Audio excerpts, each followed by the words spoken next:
Hello everyone, मेरा नाम प्रियंका दांगी है और आप मेरे चैनल टारगेट एमपीपीएससी विद प्रिया पर हैं। जो हमसे कंटिन्यू जुड़े हैं उन्हें पता है हम क्या पढ़ने वाले हैं, लेकिन यदि आप हमारे चैनल पर नए आए हैं तो मैं आपको बता देती हूं कि हम एमपीपीएससी मेंस 2021 का जो सिलेबस है उसमें पेपर सेकंड का पार्ट फर्स्ट कवर कर रहे हैं और उसमें हमारी थर्ड यूनिट चल रही है। थर्ड यूनिट में आज का टॉपिक है हमारा उपभोक्ता फोरम। हम आगे बढ़ गए थे, ये टॉपिक मैंने पिछले बार मतलब पिछले वीडियो में छुड़वा दिया था कि हम आगे इसको कवर करेंगे, तो आज हम उसको कवर कर रहे हैं। इससे पहले के टॉपिक यदि आपको देखना है तो आप चैनल पे जाइए, एक प्लेलिस्ट भी है, वहां भी आपको कुछ टॉपिक मिल जाएंगे। यदि कुछ टॉपिक आपको प्लेलिस्ट में नहीं मिलते हैं, क्योंकि कुछ लोगों के मैसेज आते हैं कि मैम प्लेलिस्ट में नहीं है, तो कुछ टॉपिक को मैंने प्लेलिस्ट से बाहर रखा है। वो रीजन क्या है वो मैं पहले बता चुकी हूँ, तो अब उसे बार बार रिपीट नहीं करेंगे। तो आप वीडियोस पे जाएंगे तो वहां पे आपको मिल जाएंगे, बाकी के टॉपिक आपको वहां मिल जाएंगे। अभी हम उपभोक्ता फोरम स्टार्ट कर रहे हैं। इसके जो लिखित नोट्स हैं वो आपको टेलीग्राम चैनल पे मिल जाएंगे। कुछ चीजें यदि एक्स्ट्रा मुझे बतानी होंगी या कुछ पढ़ाते हुए कुछ ध्यान आ गया कि ये चीज आप नोट डाउन कर लीजिए, तो वो मैं आपको साथ में बताते चलूंगी। बाकी चीजें मैंने आपको लिखित में आपको नोट्स में टेलीग्राम पे ही उपलब्ध कराऊंगी। यदि कुछ एक्स्ट्रा ऐसा लगता है कि हाँ ये चीज मुझे लिखवानी चाहिए, तो बीच बीच में वीडियो में मैं बताते चलूंगी, तो बस वो आप लिख लेना। लिखित में इसलिए उपलब्ध करा रही हूँ इस टॉपिक को क्योंकि अभी 12 बज गए हैं रात रात के, और मैंने आपको टेलीग्राम चैनल पे कल बोल दिया था कि वीडियो आपको आज मिल जाएगी, तो उसके मैं एक्सक्यूज नहीं दूंगी कि क्यों नहीं बनी है ऐसा कुछ भी। तो वो कुल मिला के आज उपलब्ध नहीं हो पाई थी, रिकॉर्ड ही नहीं हुई थी, तो कहाँ से उपलब्ध कराती। तो इसलिए वीडियो ज्यादा लंबा ना जाए और हमारा टॉपिक भी बहुत अच्छे से कवर हो जाए। तो हमने नोट्स में क्या पढ़ा है, हम सारी चीज नोट्स में क्या लिखा है वो सारी चीजें भी मैं यहाँ एक्सप्लेन करूंगी। तो आई एम श्योर आपको नोट्स में कहीं से कहीं तक कोई दिक्कत नहीं आएगी, लेकिन फिर भी यदि कहीं कुछ दिक्कत आती है तो आप कमेंट बॉक्स में पूछ सकते हैं। बाकी नोट्स के साथ साथ जो भी काम की चीजें हैं टॉपिक की, वो सब हमने नोट्स में कवर की है। और एक्स्ट्रा कुछ बताना होगा या इस आंसर को किस तरह से क्वेश्चन पूछे जा सकते हैं, किस तरह से यदि आया तो जो मटेरियल मैं आपको दे रही हूँ उसे किस तरह से आप अपने आंसर में फ्रेम कर सकते हैं, वो सारा डिस्कशन हम वीडियो में अभी क्लास में करेंगे। ठीक है। एक क्लास मैंने कल बनाई थी, मतलब एक वीडियो बनाई थी, क्लास नहीं वीडियो बनाई थी। उसके बारे में मैंने आपसे चर्चा की थी कि मध्य प्रदेश भर्ती सत्याग्रह चल रहा है, जो एक ग्रुप है नेयू उसकी तरफ से चलाया जा रहा है। तो मैं उम्मीद कर रही हूँ कि आप लोग उसे सपोर्ट कर रहे हैं। यदि आप प्रत्यक्ष रूप से इंदौर में उपस्थित हुए हैं तो बहुत अच्छी बात है, नहीं हुए हैं तो ट्विटर के जरिए उसको सपोर्ट कीजिए। देखिए, उदासीन रह के कुछ नहीं होता। अब जरा सी हलचल हुई तो 2-3 ट्वीट आ गए ना। जो प्राइमरी टीचर थे उनकी भर्तियां स्टार्ट हो गई, नगरीय निकाय के भर्तियां होनी है, हालांकि वो संविदा पे होनी है, जो कि हमारा मुद्दा भी है कि संविदा पे नहीं परमानेंट भर्ती करिए। देखते हैं लोग जो इसका एग्जाम देंगे वो कितना इस चीज का रखते हैं अपने उनके सामने। मैं तो ये बोलती हूँ कि जब देखो आप वोट बैंक नहीं बनोगे, सरकार के सामने समस्या नहीं रखोगे, तो उन्हें कहाँ से पता चलेगा, है कि नहीं। तो आप समस्याएं तो रखिए, उसके बाद वो नहीं सॉल्व करते तब सरकार को कोसना अच्छा होता है। अब आप ही बिल्कुल मौन व्रत धारण करे बैठे हो तो सरकार आपकी मन की बात तो पड़ेगी नहीं, है ना। तो चलिए क्लास स्टार्ट करते हैं। टॉपिक है हमारा उपभोक्ता फोरम।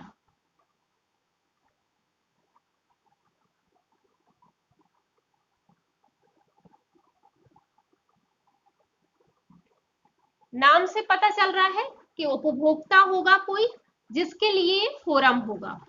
आप में से ज्यादातर लोगों को पता हो सकता है कि उपभोक्ता कौन होता है, किसी को नहीं पता तो अभी हम शुरुआत कर ही रहे हैं, मैं बता देती हूँ। हम इसकी पृष्ठभूमि में ज्यादा नहीं जाएंगे। यदि आप सेल्फ भी किसी नोट्स से बुक्स से कहीं से भी इस टॉपिक की बात कर रही हूँ, यदि आप पढ़ रहे हैं तो इसकी हिस्ट्री में ज्यादा पृष्ठभूमि में ज्यादा जाने की जरूरत नहीं है, क्योंकि वहां से आपसे नहीं पूछा जाएगा कुछ। हम सिर्फ एक लिंक के तौर पे यहाँ इसकी पृष्ठभूमि लेंगे कि आपको चीजें समझ में आ जाए कि अच्छा कैसे स्टार्ट हुई। ठीक है, वो आपको लिखना कुछ नहीं है और वो आपको नोट्स में भी नहीं प्रोवाइड कराया गया है, लेकिन फिर भी आप अपने याद रखने की या समझने की स्थिति में इस तरह से नोट्स तैयार कर रहे हैं, फिर लिखना चाहते हैं, तो वो अलग बात है, वो आप लिख लीजिए, वो भले लिख लीजिए, लेकिन ये आपके आपसे क्वेश्चन यहाँ से नहीं बनेगा। और ये टॉपिक ऐसा है, यदि मैं बात करूं, यार इंक कहाँ से निकल गई इसकी, यदि मैं बात करूं तो ये टॉपिक ऐसा है कि मतलब आयोग का बहुत फेवरेट नहीं है, जैसे 2014 से ही सिलेबस में बना हुआ है, लेकिन कुछ टॉपिक ऐसे होते हैं जो आयोग के बहुत फेवरेट होते हैं, जिन्हें बहुत फ्रिक्वेंटली वो आपसे पूछता है, मतलब उसका घुमा फिरा के उसके बारे में कुछ भी पूछ लेता है, लेकिन ये ऐसा टॉपिक नहीं है। यदि आप इसका क्वेश्चन देखोगे तो बहुत सीधा सीधा क्वेश्चन आया है, एक आध दो बार ही पूछा गया है। मैंने जब आपसे आयोग के जब सारे आयोग के क्वेश्चन आपके साथ शेयर कर रही थी, प्रीवियस क्वेश्चन, तो शायद मैंने आपके साथ शेयर भी किया है इसका क्वेश्चन, नहीं किया तो आप प्रीवियस पेपर क्वेश्चन पेपर उठा के देख लीजिए 2014 तक के, उसमें आपको किसी में ये मिल जाएगा। तो बहुत सीधा सीधा सा पूछा है और बहुत ज्यादा रिपीट भी नहीं किया है, ज्यादा बार आया भी नहीं है, लेकिन टॉपिक है और एक आध बार आया है, इसका मतलब ऐसा तो है नहीं कि पूछा नहीं जा सकता है ना, तो पूछा जा सकता है। तो जितनी भी काम की चीजें हैं हम वीडियो में सब कवर करेंगे, और किस तरह से पूछा जा सकता है, तो मुझे पूरी उम्मीद है कि जब हम टॉपिक अच्छे से समझ लेंगे तो क्वेश्चन कुछ भी आए इससे आप सॉल्व कर पाओगे, है ना। तो उपभोक्ता कौन होता है, उपभोक्ता के लिए कोई फोरम होगा, है ना, टॉपिक तो यही कह रहा है हमसे। तो उपभोक्ता कौन होता है कि कोई भी व्यक्ति, आप मैं कोई भी व्यक्ति कब उपभोक्ता होगा, जब वो कोई भी चीज, सामान, वस्तु या सेवा, सेवा से मतलब बैंकिंग सर्विस होती है, बीमा सर्विस होती है, टेलीकॉम सर्विस होती है, यानी किसी भी इस तरह की कोई भी सर्विस यदि खरीदता है, अब वो खरीद रहा है तो किसी से तो खरीद रहा होगा, है ना, यानी वो सेवा या वस्तु उपलब्ध कराने वाला उसे कोई तो होगा, तो वो खरीद रहा है, और खरीद क्यों रहा है, खुद के उपयोग के लिए, तो वो जिससे खरीद रहा है उसके लिए वो व्यक्ति उसका उपभोक्ता हो जाएगा। ठीक है, यहाँ एक चीज बहुत ध्यान रखना है कि अपने उपयोग के लिए खरीद रहा है। अब इसका मतलब ये बिल्कुल नहीं है कि उसे खुद ही उपयोग करना पड़ेगा, मतलब ऐसा नहीं है कि मैंने मार्कर खरीदा और मैंने अपने घर के किसी बच्चे के लिए खरीदा है, तो ऐसा नहीं है कि यदि मैं उसे अपने घर के किसी फैमिली मेंबर को ये मार्कर उपयोग करने के लिए दे दूं तो मैं उपभोक्ता नहीं रही जिससे मैं खरीद के लाई हूँ। भाई उपयोग तो हो रहा है ना, मैं अपने किसी फैमिली मेंबर के लिए खरीद के लाई हूँ, मतलब यहाँ से उपयोग का मतलब सिर्फ आप इतना समझ लीजिए कि ये जो मार्कर है वो मैंने बेचने के लिए नहीं खरीदा है ना। जैसे कि मैं आप अच्छे से अंतर समझ जाओगे कि कोई दुकानदार होता है, वो जहां से चीजें मैन्युफैक्चरिंग हो रही है वहां से लाएगा, या किसी कोई थोक विक्रेता होगा वहां से चीजें लाएगा, फिर वो अपनी दुकान के जरिए बेचेगा। तो वो जिस दुकान के जरिए जिन लोगों को बेच रहा है, और वो लोग कैसे खुद के उपयोग के लिए खरीद रहे हैं, तो फिर वो उसके उपभोक्ता हुए, वो दुकानदार के भी उपभोक्ता हुए, जो मैन्युफैक्चरिंग कंपनी है वो उसके भी उपभोक्ता हुए, है ना। तो मतलब दुकानदार कंपनी का उपभोक्ता नहीं हो जाएगा। अब भाई कंपनी सीधे सीधे या तो खुद के स्टोर लगाएगी या दुकानों पे चीजें बेचेगी कि आप हमारी तरफ से चीजें बेच दीजिए, दुकानदार इसलिए बैठे हैं, तो उनके लिए अलग नियम कानून है, हमें उनसे मतलब नहीं है, वो हमारे टॉपिक का हिस्सा नहीं है। ठीक है, तो यदि उनमें कोई मैटर होता है तो वो अलग बात है, लेकिन यदि उपभोक्ता के साथ कोई मैटर होता है, मतलब ये जो खरीदने की प्रोसेस थी, उस प्रोसेस में किसी भी स्तर पे उसके साथ कोई धोखाधड़ी होती है, तो उस धोखाधड़ी का वो शिकायत कहाँ पे करे, या ऐसे में कोई विवाद होता है, सामने वाला कहता है कि नहीं हमने तो धोखा नहीं दिया और ये कह रहा है कि हमने धोखा दिया है, तो ऐसा कोई विवाद होता है, तो ये विवाद सुलझाने के लिए एक बॉडी होगी जिन्हें फोरम कहा जा रहा है हमारे टॉपिक में। ठीक है, इनकी व्यवस्था कैसे हुई वो हम अभी बात कर लेते हैं। तो यानी ये उपभोक्ता है, अब आप समझ गए होंगे, और ये उपभोक्ता के लिए फोरम है जो इसकी शिकायतों को सुन रहा है, ऐसे कोई विवाद हो रहे हैं तो उनको सुन रहा है। अच्छा, अब आप मैं कुछ चीजें इस्तेमाल करूंगी बार बार, हो सकता है मैं वहां आपको क्लियर करना भूल जाऊं। एक शब्द मैं इस्तेमाल करूंगी, विरोधी पक्षकार। तो विरोधी पक्षकार का मतलब वो व्यक्ति हो जाएगा जिससे चीजें खरीदी जा रही हैं, है ना। या मैं सेलर भी बोल सकती हूँ या विरोधी पक्षकार बोल सकती हूँ। और फिर ये वाला पक्ष एक हो जाएगा उपभोक्ता, और सामने वाला यानी जिसके खिलाफ शिकायत की जा रही है वो हो जाएगा विरोधी पक्षकार, या मैं उसे सेलर भी कह सकती हूँ, है ना। अब आप सोच रहे होंगे कि क्या मैम सिर्फ जिस दुकान से हम लाते हैं, क्या हम सिर्फ उस पे केस कर सकते हैं, यानी हम उपभोक्ता हुए, हम किसी दुकान से मान लो ये मार्कर लेके आए, तो क्या जिस दुकान से लेके आए मार्कर, क्या हम सिर्फ उसके उपभोक्ता हैं उस पे केस कर सकते हैं? तो नहीं, ऐसा नहीं है। इसको बनाने वाली कंपनी होगी, हम उस पे भी केस कर सकते हैं, लेकिन स्थिति अलग अलग होती है, डिपेंड करता है केस किस पे फाइल किया जाएगा, किसने धोखा दिया है हमें, है ना। यदि बनाने वाले ने धोखा दिया है तो हम बनाने वाले पे करेंगे, उस कंपनी पे करेंगे जो मैन्युफैक्चरिंग कर रही है उस पे करेंगे। यदि बेचने वाले ने किया है, जिसने हमें फाइनली बेचा था, तो हम उस दुकानदार पे करेंगे। मान लीजिए हम कोई प्रोडक्ट की बात कर लेते हैं, जैसे मैगी का ले ले, नहीं यार रहन दो, मैगी वैगी का नहीं ले रहे हैं। पता चला मैगी हम पे केस कर रही है कि आप हमारी इमेज डाउन कर रहे हैं। कोई भी प्रोडक्ट ले लीजिए, तो आपने कोई भी प्रोडक्ट है मान लीजिए, तो आपने काफी प्रोडक्ट में लिखा देखा होगा कि चीजें लिखी रहती हैं बहुत सारी, कि इसमें ए है, मान लो कोई खाने की चीज है तो उसमें कितने परसेंट कार्बोहाइड्रेट है, इतने परसेंट शुगर है ना, इतने परसेंट प्रोटीन है, इस तरह से चीजें लिखी रहती हैं, है ना। अब यदि वो चीजें हम किसी प्रयोगशाला में गए, हमने चेक कराया कि इसमें ये चीजें हैं कि नहीं है, और मान लो उसमें नहीं है, तो धोखा हमें किसने दिया है? मैन्युफैक्चरिंग करने वाले ने दिया, क्योंकि वो चीजें तो मेंशन कंपनी ने की है ना कि इसमें ये है। तो इसलिए हम केस किस पे करेंगे? कंपनी पे। या हमें मान लीजिए रखी रखाई बेकार चीज दे दी, तो फिर हम दुकानदार पे केस करेंगे। क्यों? क्योंकि भाई दुकानदार ने दी है ना। यदि कंपनी ने उसे गलत चीज इस्तेमाल कर उपलब्ध कराई है, तो दुकानदार फिर कंपनी से निपटे, वो उनका अलग मैटर चलेगा, लेकिन हमें तो फाइनली दुकानदार ने दी है ना। तो ऐसा है ना, जैसे कंपनी कोई विज्ञापन दे रही है बहुत बड़ा चढ़ा के कि कोई क्रीम से आप बहुत गोरे हो जाओगे, और आप गोरे नहीं हो रहे हो, तो आप जाके क्या कर सकते हो कि भाई आपने भ्रामक विज्ञापन दिया था, इसलिए हम उस कंपनी पे केस कर सकते हैं। ठीक है, चलिए, तो अब ये फोरम बने कैसे, ठीक है। हम बात करते हैं कि आपने देखा होगा कि कहीं भी धोखाधड़ी या किसी भी तरह का अन्याय हो रहा है, तो हम कहाँ जाएंगे? न्यायपालिका के पास, ठीक है। अब न्यायपालिका ऐसा तो है नहीं कि अपनी मर्जी से किसी को भी दंड दे देती है, मतलब ऐसा तो है नहीं कि कोई अपराधी बहुत जघन्य अपराध करके आया है और जज का मन कर रहा है कि इसका सिर फोड़ दूं और वो उसका सिर फोड़ देगा, तो ऐसा तो हो नहीं सकता है। उसने जिस कानून का उल्लंघन किया होगा उसके तहत उसको जो भी सजा निर्धारित होगी वही जज दे सकता है ना। तो इस तरह की जब धोखाधड़ी बहुत बढ़ने लगी, बहुत केस आने लगे, तो क्या करता है न्यायपालिका? यदि कोई ऐसे केस आते हैं जिनके लिए कानून नहीं होता है, तो वो सरकार से कहती है कि भाई कानून बनाना आपका काम है, विधायिका का काम है, इसके संबंध में कानून बनाइए। तो वही स्थिति हुई कि जब इस तरह की धोखाधड़ी बढ़ने लगी, तो किसी कानून के तहत जो व्यवस्थाएं होती थी उनके तहत वो सॉल्व हो जाती थी। बाकी फिर क्या जरूरत महसूस की कि भाई इस तरह की धोखाधड़ी उपभोक्ताओं के साथ बहुत ज्यादा बढ़ रही है, तो यानी इसके लिए कानून होना चाहिए। तो 1986 में एक अधिनियम आया, यानी विधि बनाई गई या कानून बनाया गया, उसका नाम था उपभोक्ता संरक्षण अधिनियम 1986।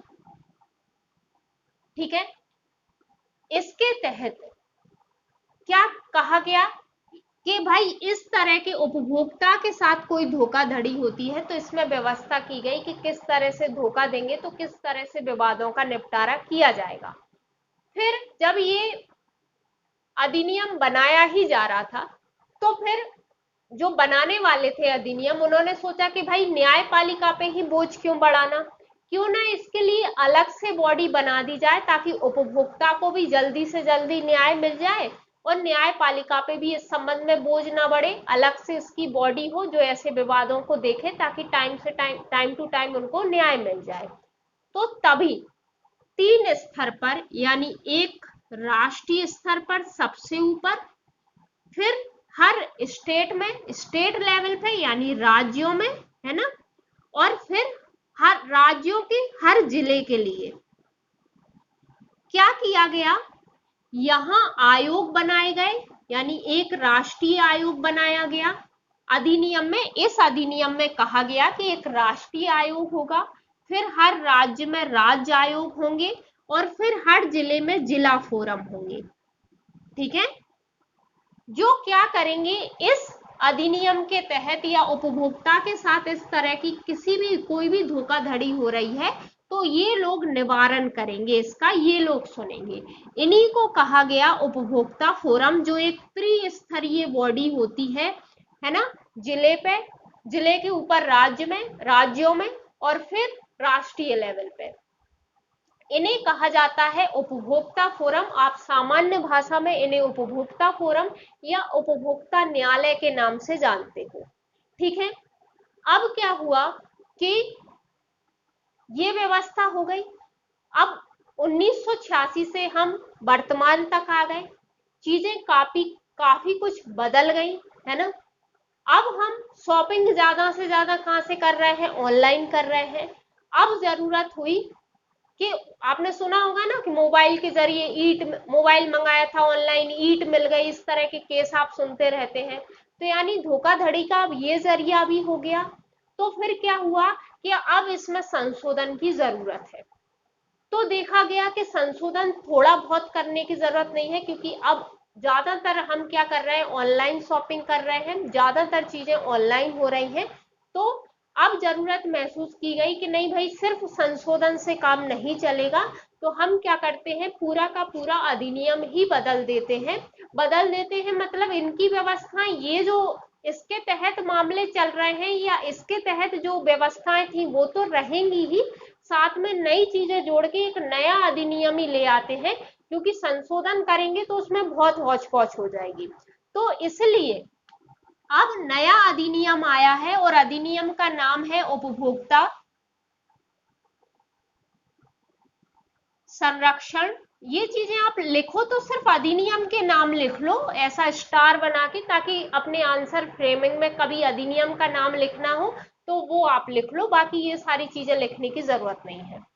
उपभोक्ता संरक्षण अधिनियम 2019 आया है।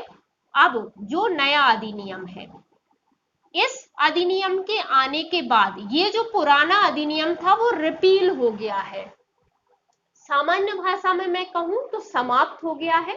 विधिक भाषा में हम रिपील शब्द का इस्तेमाल करते हैं। इसका मतलब ये होता है कि इसके तहत जो व्यवस्थाएं थी वो अब इसके तहत मानी जाएंगी, और संशोधन कुछ जरूरत है वो भी कर दिए हैं, और नई चीजें ऐड करनी थी तो वो भी ऐड कर दी हैं। बाकी ऐसा नहीं है कि इसके तहत जो व्यवस्थाएं थी वो खत्म हो गई है ना।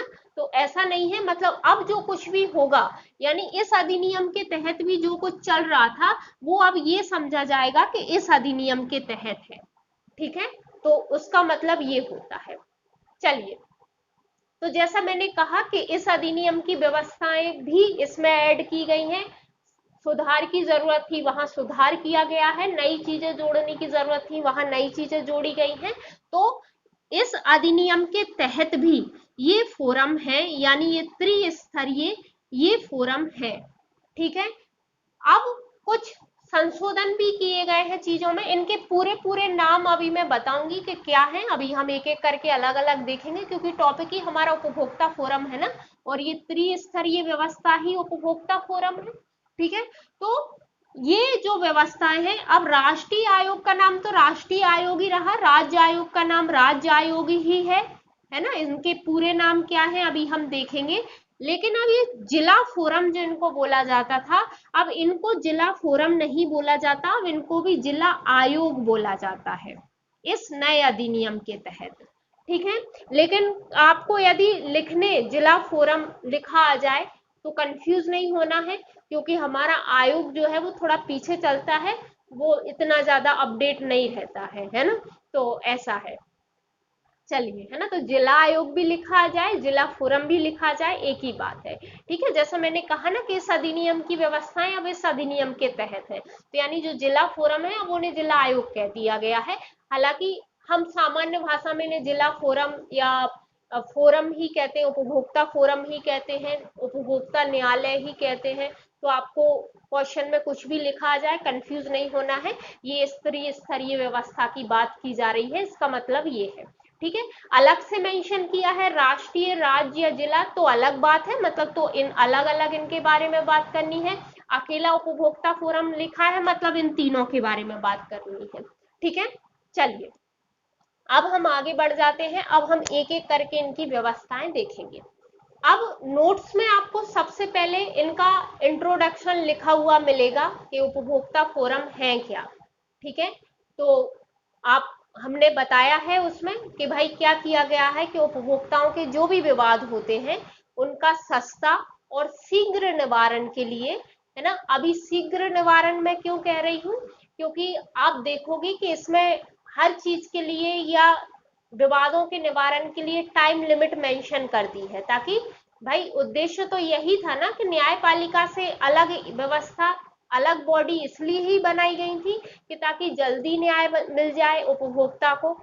ठीक है, तो इसलिए शीघ्र न्याय उपलब्ध कराने के लिए, उपभोक्ताओं के विवादों का निवारण कराने के लिए एक अर्ध न्यायिक त्रिस्तरीय व्यवस्था स्थापित की गई है राष्ट्रीय स्तर पर।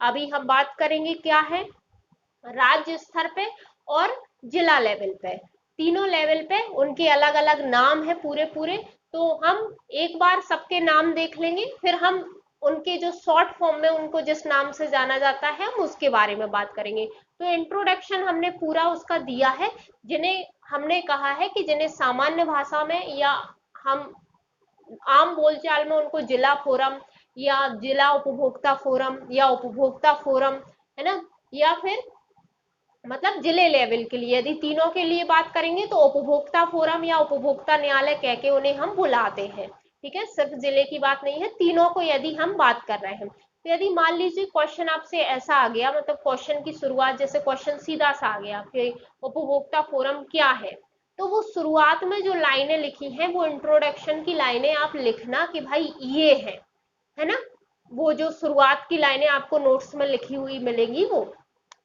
क्लियर है।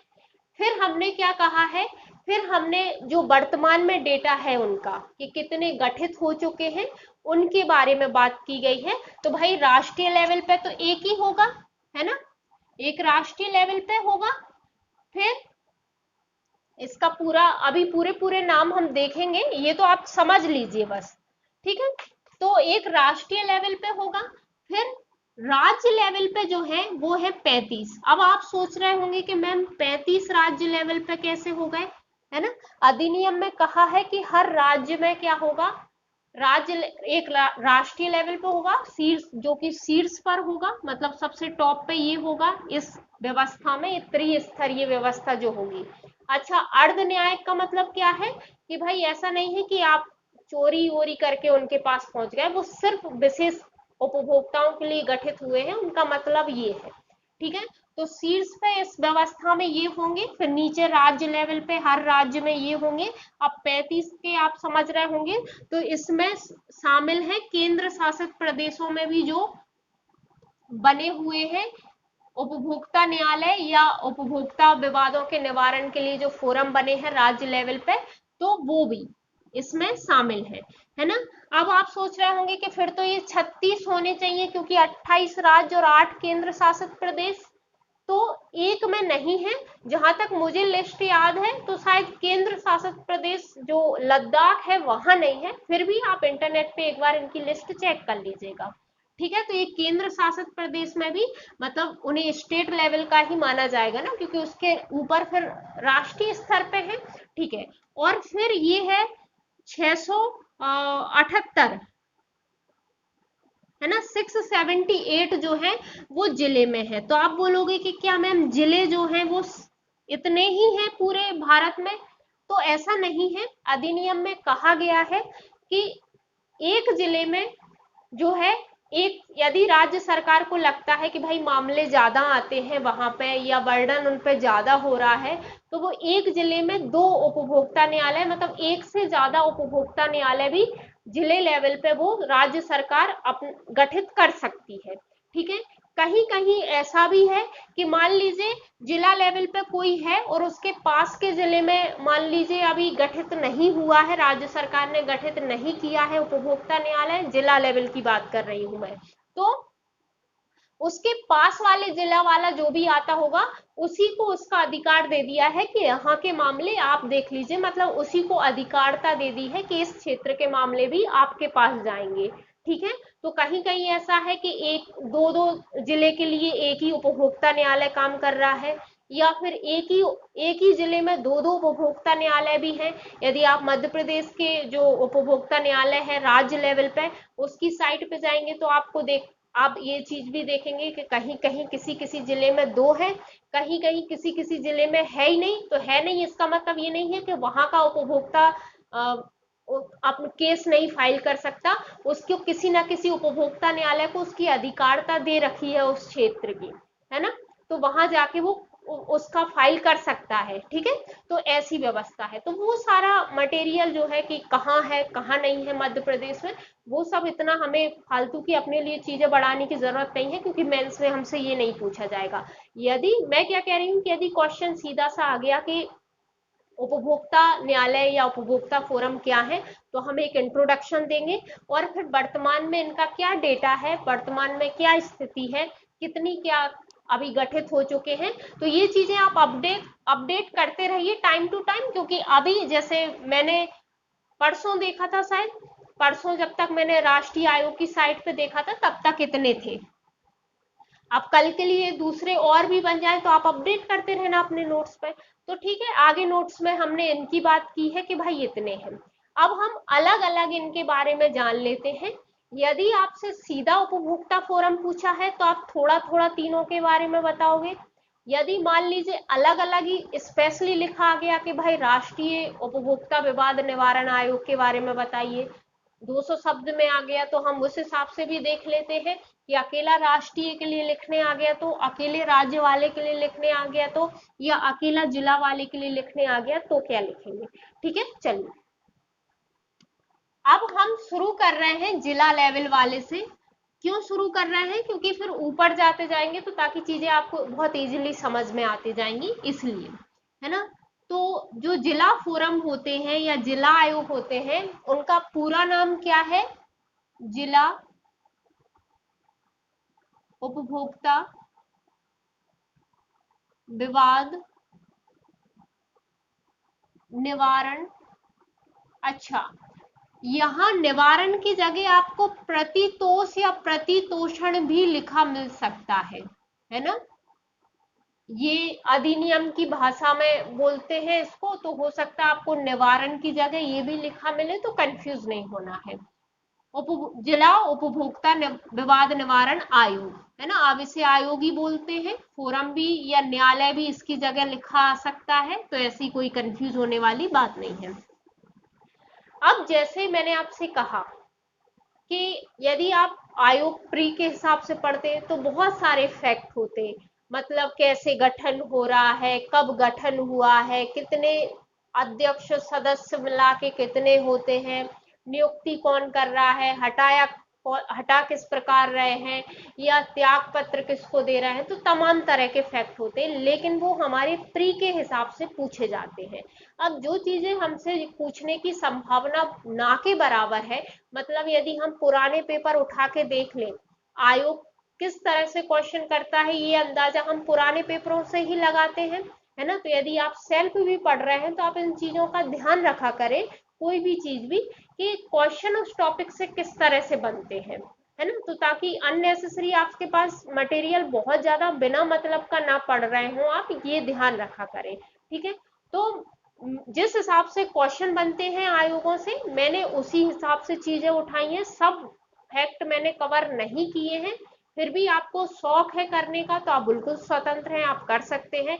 मेरे हिसाब से आपको ये सारे फैक्ट रटने की मेंस में जरूरत नहीं है। ठीक है। प्री में तो उपभोक्ता न्यायालय है ही नहीं, तो आपको मेंस के लिए रटने की ये सब जरूरत नहीं है। यदि 3 अंक नंबर में एक आध फैक्ट कोई पूछ भी लिया और नहीं बनना, तो उसका इतना बड़ा लोड लेने की जरूरत नहीं है कि हम उस टॉपिक को पीएचडी करने बैठ गए और पता चला बाकी सिलेबस रह गया। तो ऐसा भी नहीं होना चाहिए। इसकी जगह पता चला उस उतने टाइम में हम एक 11 नंबर का क्वेश्चन तैयार कर लें, 3 नंबर का छोड़ के 11 नंबर का कर लेंगे, तो वो ज्यादा बेनिफिट देगा, है कि नहीं। चलिए, तो हमने हर फैक्ट कवर नहीं किया है। जिस तरह से आयोग का पैटर्न रहता है क्वेश्चन पूछने का, इन आयोगों से जितने भी दिए हैं इस टॉपिक में, तो हमने उसी हिसाब से लिया है। तो हम ये देख लेते हैं कि इनको गठन कौन करता है, क्योंकि एक आध आयोग के बारे में एमपीपीएससी ने पूछा है कि कौन गठन करता है इस आयोग का। तो इसलिए तो जो जिला लेवल पे है उनका गठन कौन करता है या स्थापना, ये चीज आपको लिखने की जरूरत नहीं है क्योंकि ये नोट्स में मैंने आपको दी है। जो नहीं होगा और लिखने वाली होगी मैं वो बता दूंगी। तो ये राज्य सरकार करती है प्रत्येक जिले में, है ना। कहाँ पे? प्रत्येक जिले में। और जैसा मैंने आपसे अभी कहा था कि यदि राज्य सरकार को लगता है कि भाई केस वेस वहां पे ज्यादा आते हैं, वर्डन ज्यादा पे है, तो वो एक जिले में एक से ज्यादा भी उपभोक्ता न्यायालय गठित कर सकती है, यानी उपभोक्ता आयोग गठित कर सकती है। जिले की बात कर रहे हैं अभी हम, है ना। तो कर सकती है, या किसी एक जिला आयोग जो है उसे आसपास के जिले की अधिकारिता भी दे सकती है कि आप यहाँ के मामले यदि उन जिलों में नहीं है, उपभोक्ता न्यायालय या फोरम या आयोग, कुछ भी एक ही बात है ना, बोलने में कुछ भी निकले तो कंफ्यूज मत होना।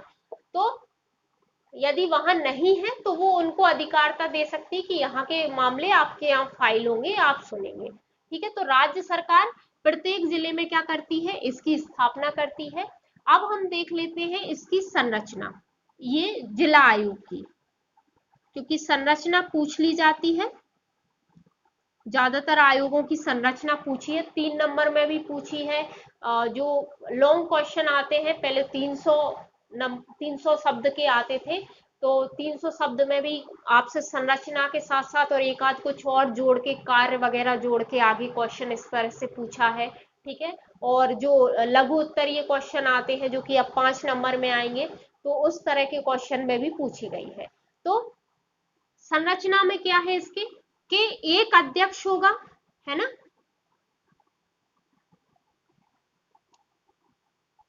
और न्यूनतम 2 सदस्य होंगे। यानी यहाँ पे अध्यक्ष की हेडिंग डाल लीजिए और ये यहाँ सदस्य की, मतलब ये मैंने आपको नोट्स में लिख के दिया है, यहाँ सिर्फ समझा रही हूँ कि नोट्स में है क्या। ठीक है, तो ये भी समझा रही हूँ, कुछ एक्स्ट्रा चीजें होंगी उनके बारे में भी हम बात करते चलेंगे, तो क्लास अच्छे से पूरी देखिएगा। ठीक है, तो सदस्य न्यूनतम 2 होते हैं और अधिकतम कितने होंगे, तो ये डिपेंड करता है कि भाई जरूरत कितनी है वहां पे, उस हिसाब से। अधिनियम में अधिकतम के बारे में कह दिया है कि केंद्र से क्या करना है, केंद्र सरकार के परामर्श पर तय कर सकती है। अब कौन तय कर सकती है, तो राज्य सरकार गठन कर रही थी तो इनकी अधिकतम संख्या राज्य सरकार तय कर सकती है, लेकिन कब, केंद्र सरकार के परामर्श के बाद। ठीक है, ऐसा नहीं है आप अपनी मर्जी से भरे जा रहे हो उसमें सदस्य, ऐसा भी नहीं होना चाहिए। ठीक है, तो न्यूनतम 2, तो एक अध्यक्ष और न्यूनतम 2 सदस्य तो आपको रखने ही होंगे। अधिकतम कितने हो सकते हैं, तो ऐसा होता है जितनी जरूरत महसूस होती है, तो ये अलग अलग राज्य में अलग अलग हो सकते हैं, जितनी जहां जरूरत पड़ती है। ठीक है, तो यहाँ जिला लेवल पे है तो कंफ्यूज मत होना कि केंद्र सरकार से क्यों तय करने जाएंगे, है ना। चलिए, अब इनकी क्या है, इनकी योग्यता क्या होती है अध्यक्ष और सदस्यों की। वैसे 3 नंबर में यदि आपसे पूछा जाता है कि संरचना क्या होती है जिला फोरम की, तो आपको लिखने की जरूरत नहीं है, सीधा सा लिखिए, एक सदस्य होता है, न्यूनतम 2, सॉरी, एक अध्यक्ष होता है, न्यूनतम 2 सदस्य होते हैं और अधिकतम केंद्र सरकार के परामर्श पर तय किए जाते हैं, बस इतना सा लिखना है। लेकिन यदि आपसे जो 5 नंबर वाला क्वेश्चन है वहां पूछ लिया जाए, तो वहां शब्द सीमा बढ़ाने के लिए क्या करोगे, पूछी सिर्फ संरचना ही गई है, और कुछ नहीं पूछा गया। यदि साथ में कुछ और क्वेश्चन ऐड किया है तो फिर उसके बारे में लिखना, ऐसा ना हो शब्द सीमा क्रॉस हो जाए और जो पूछा गया है वो नहीं लिखा है। लेकिन सिर्फ संरचना पूछी है 5 नंबर में, तो सिर्फ इतने शब्द तो लिख के आओगे नहीं, वहां आपको शब्द सीमा बढ़ानी पड़ेगी। तो वहां पे क्या करना है, इनकी योग्यता मेंशन कर देना। ठीक है। अध्यक्ष की योग्यता क्या होती है कि वो व्यक्ति जो जिला न्यायालय जो होता है उसका न्यायाधीश है, मतलब वर्तमान में है भी, तब भी नियुक्त हो सकता है ये जिला आयोग का अध्यक्ष, रहा है यानी रिटायर हो गया है, वो जिला डिस्ट्रिक्ट लेवल का जज था और रिटायर हो गया है तब भी बन सकता है। और यदि वो ऐसी योग्यता रखता है कि वो डिस्ट्रिक्ट जज बन सकता है, ऐसी योग्यता है उसके पास, तब भी वो इसका जिला आयोग का अध्यक्ष इसको बनाया जा सकता है। एक कमेटी होती है वो इनकी नियुक्ति करती है, तो वो हमारे काम की नहीं है। कमेटी कहीं नहीं पूछी गई है, किसी आयोग के संबंध में नहीं पूछी गई है, तो हम यहाँ उसको कवर नहीं कर रहे हैं। ठीक है। तो अध्यक्ष ये होता है, ये नोट्स में आपको लिखा मिलेगा इसलिए मैं यहाँ लिखवा नहीं रही हूँ। सदस्यों की योग्यता क्या होती है, तो सदस्यों के लिए कहा गया है कि भाई 15 वर्ष का अनुभव होना चाहिए, मतलब कुल मिला के विशेषज्ञ आएंगे, है ना। अब विशेषज्ञ कहाँ से आएंगे, तो कुछ क्षेत्र दिए गए हैं, कुछ प्रमुख क्षेत्र हम मेंशन कर देंगे, सब बहुत सारे दिए हैं, हमें सबको लिखने की जरूरत नहीं है। हम कुछ प्रमुख देख लेंगे कि उपभोक्ता मामले जो होते हैं उनका विशेषज्ञ हो। मैंने क्या कहा, 15 वर्ष का, कम से कम 15 वर्ष का अनुभव उनको होना चाहिए। ठीक है। तो उपभोक्ता मामले हो या फिर विधि, जो कि ज्यादातर यहीं से आते हैं, क्योंकि ये काम क्या कर रहे हैं, ये न्याय देने का काम कर रहे हैं, तो ज्यादातर एक तरह से कोर्ट की तरह ही काम करते हैं। तो ज्यादातर जो न्यायिक क्षेत्र है उसी पृष्ठभूमि से यहाँ सदस्य लिए जाते हैं, है ना। और कोशिश की जाती है कि कम से कम 50% तो हो, है ना, ताकि वो न्याय के बारे में चीजें समझ सके ऐसा। तो विधि, अर्थशास्त्र, वाणिज्य, लोक मामले यानी पब्लिक अफेयर, लोक स्वास्थ्य, प्रौद्योगिकी, ऐसे कुछ क्षेत्र हैं जिनमें कम से कम आपको 15 वर्ष का अनुभव है, तो आपको बनाया जा सकता है जिला आयोग का सदस्य। ठीक है। एक चीज इसकी संरचना में मेंशन की गई है अब नए अधिनियम में, कि ये जिनकी संरचना में चाहे अध्यक्ष हो चाहे सदस्य हो, इनमें कम से कम एक महिला होनी चाहिए, कम से कम एक होनी चाहिए, ज्यादा कितनी भी हो सकती है, फिर चाहे वो अध्यक्ष हो चाहे सदस्यों में से कोई हो। ठीक है। तो ये चीज भी आप चाहो तो मेंशन कर सकते हो। चलिए आगे बढ़ते हैं। अब बात कर लेते हैं इस जिला फोरम की अधिकारिता की, कि मतलब कहाँ कहाँ कौन कौन से मामले इनमें सुने जाते हैं या फाइल किए जाते हैं, यानी अधिकार क्षेत्र क्या क्या होता है इनका। तो मैंने इसे आपके नोट्स में 2 पॉइंट में बांटा है। पहला बांटा है आपका आर्थिक अधिकारिता, है ना। इसमें क्या कहा गया है कि 1 करोड़ तक के जो मामले होते हैं, 1 करोड़ रुपए मूल्य तक के जो मामले होते हैं, वो मामले जिला आयोग में फाइल किए जा सकते हैं। ठीक है। मतलब आपकी वस्तु या सेवा का मूल्य 1 करोड़ तक है तो आप इसमें जिला आयोग में आप जा सकते हो। ठीक है। साथ में अधिनियम में एक चीज कही गई है कि यदि केंद्र सरकार चाहे और उसको जरूरी लगता है केंद्र सरकार को, तो ये राशि कुछ और भी विहित कर सकती है। तो केंद्र सरकार ने 2021 में नियम बनाए हैं और ये राशि 50 लाख तक की तय की गई है। लेकिन मुझे ऐसा लगता है कि आपको केंद्र सरकार अधिनियम में आप यहाँ पे मेंशन कर देना कि अधिनियम के अनुसार, है ना, उपभोक्ता संरक्षण अधिनियम 2019 के अनुसार, है ना, ये राशि। मुझे नियम का मैंने इसलिए, हालांकि मैं बता दूंगी कि नियमों के वर्तमान में नियमों के तहत कितना है, लेकिन मैं नियमों का यहाँ जब आप आंसर राइटिंग करोगे या अधिकारिता मेंशन करोगे, तो मैंने अधिकारिता नियमों की इसलिए नहीं बताई है क्योंकि देखो नियम कब आ जाते हैं, जल्दी जल्दी बदलते भी रहते हैं जैसी जरूरत पड़ती है। तो उनकी जानकारी हमको नहीं हो पाती। और यदि कॉपी चेक करने वाला, यदि मान लीजिए नए नियम कुछ आए, आपको पता नहीं चला, आपने पुराने का लिख के आ गए, और नए जो कॉपी चेक कर रहा है उसको पता है ना, कि अच्छा नए नियमों के तहत अब इतने मामले तक हम फाइल कर सकते हैं केस, तो वो कहेगा कि अच्छा बेटा तुम पुराने पे ही अटके हो, तो वो आपके नंबर काट सकता है वहां पे। अधिनियम में इतनी जल्दी जल्दी चेंज भी नहीं होते। दूसरी बात है, अब जैसे अभी 50 लाख तक का किया, अब अधिनियम में इसी में 1 करोड़ तक की है।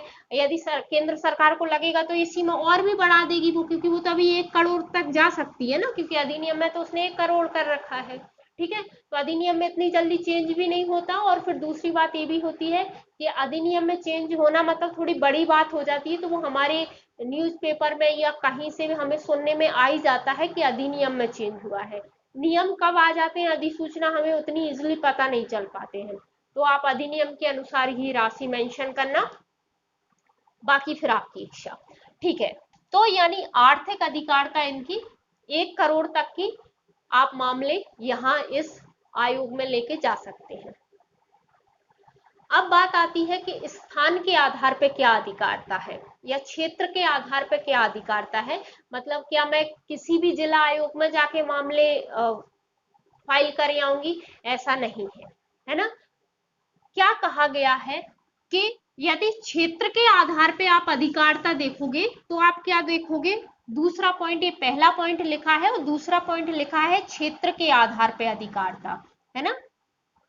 ये पूरा पूरा आपको नोट्स में लिखा मिलेगा, यहां सिर्फ समझ लीजिए। क्षेत्र के आधार पे अधिकारिता क्या है कि पहला तो है कि जहां पे, मतलब जिस जिले में, है ना, या जिस जिला आयोग के क्षेत्र के अंतर्गत वो क्षेत्र आ रहा है, और उस क्षेत्र में विरोधी पक्षकार, यानी जिससे आपने सामान खरीदा है,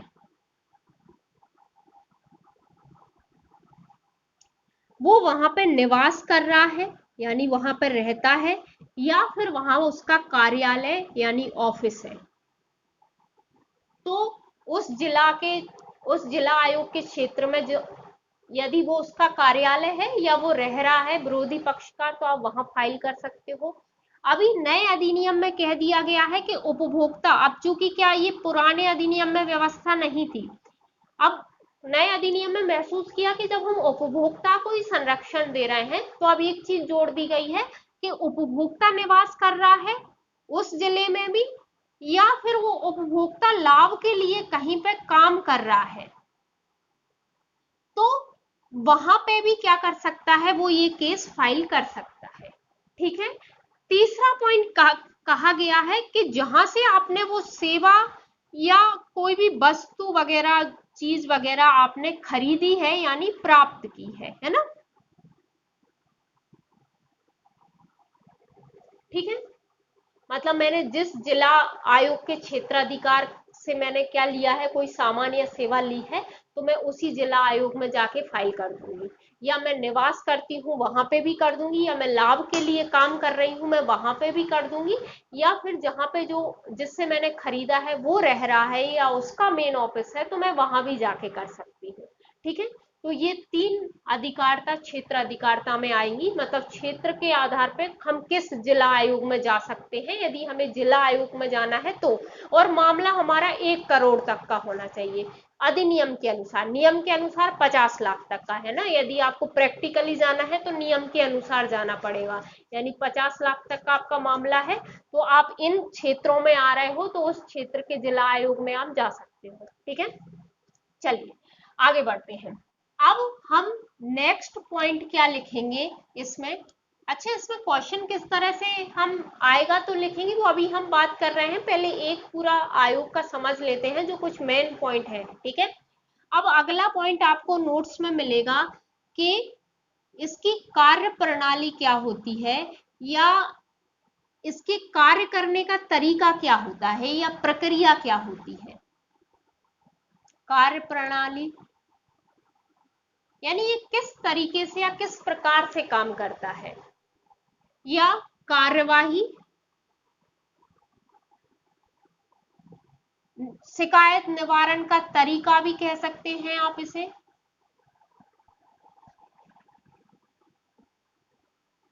का तरीका या रीति, कुछ भी कह लीजिए, है ना, या कार्य करने का तरीका। चलिए, यानी ये कार्य किस प्रकार करता है, कार्य करने की प्रक्रिया। कुछ भी पॉइंट इसमें बना लीजिए आप, ये हमने बताया है अगले उसमें। तो ये हम जिला आयोग यानी जिला फोरम के लिए देख रहे हैं। अच्छा, इन्हें शॉर्ट में जिला आयोग ही कहा जाएगा, है ना। तो यदि मैं बार बार जिला आयोग कह रही हूँ, या जिला फोरम भी लिखा आ सकता है क्वेश्चन पेपर में आपके पास, या उपभोक्ता, जिला उपभोक्ता न्यायालय भी लिखा आ सकता है, ठीक है। तो यदि मैं जिला आयोग या जिला फोरम की बात कर रही हूँ, मतलब मैं इसकी बात कर रही हूँ, बार बार मैं इसका पूरा नाम नहीं लूंगी, और आप लिखोगे तब भी पूरा पूरा लिखने की जरूरत नहीं है। एक बार लिखना, ब्रैकेट में ये शॉर्ट इसका लिख देना कि जिला आयोग, फिर हर बार आप जिला आयोग नाम ले सकते हो। ऐसे ही राष्ट्रीय वाले के लिए ब्रैकेट में राष्ट्रीय आयोग लिखोगे, तो ऐसा, है ना। उसके लिए आगे राष्ट्रीय आयोग यूज करते चलना, राज्य आयोग के लिए राज्य आयोग। तो ये जो जिला आयोग है, इसकी प्रक्रिया, इसकी शिकायत निवारण करने की प्रक्रिया या तरीका हम देख रहे हैं। पॉइंट में मैंने पैराग्राफ में नहीं लिखा है, क्योंकि पॉइंट में आपको जल्दी कि हाँ अगली स्टेप क्या होगी, इस तरह से आपको जल्दी इजिली याद हो जाएगा। तो मैंने पॉइंट में ये प्रक्रिया आपको बताई है, नोट्स में आपको ये प्रक्रिया पूरी मिलेगी, है ना। पर एक चीज याद रखना, ये सेम होगी, मतलब यदि राज्य आयोग भी कोई मामला सुलझा रहा है या शिकायत का निवारण कर रहा है, तो वो प्रक्रिया उसके लिए भी सेम होगी। राष्ट्रीय आयोग सुलझा रहा है तो उसके लिए भी सेम होगी।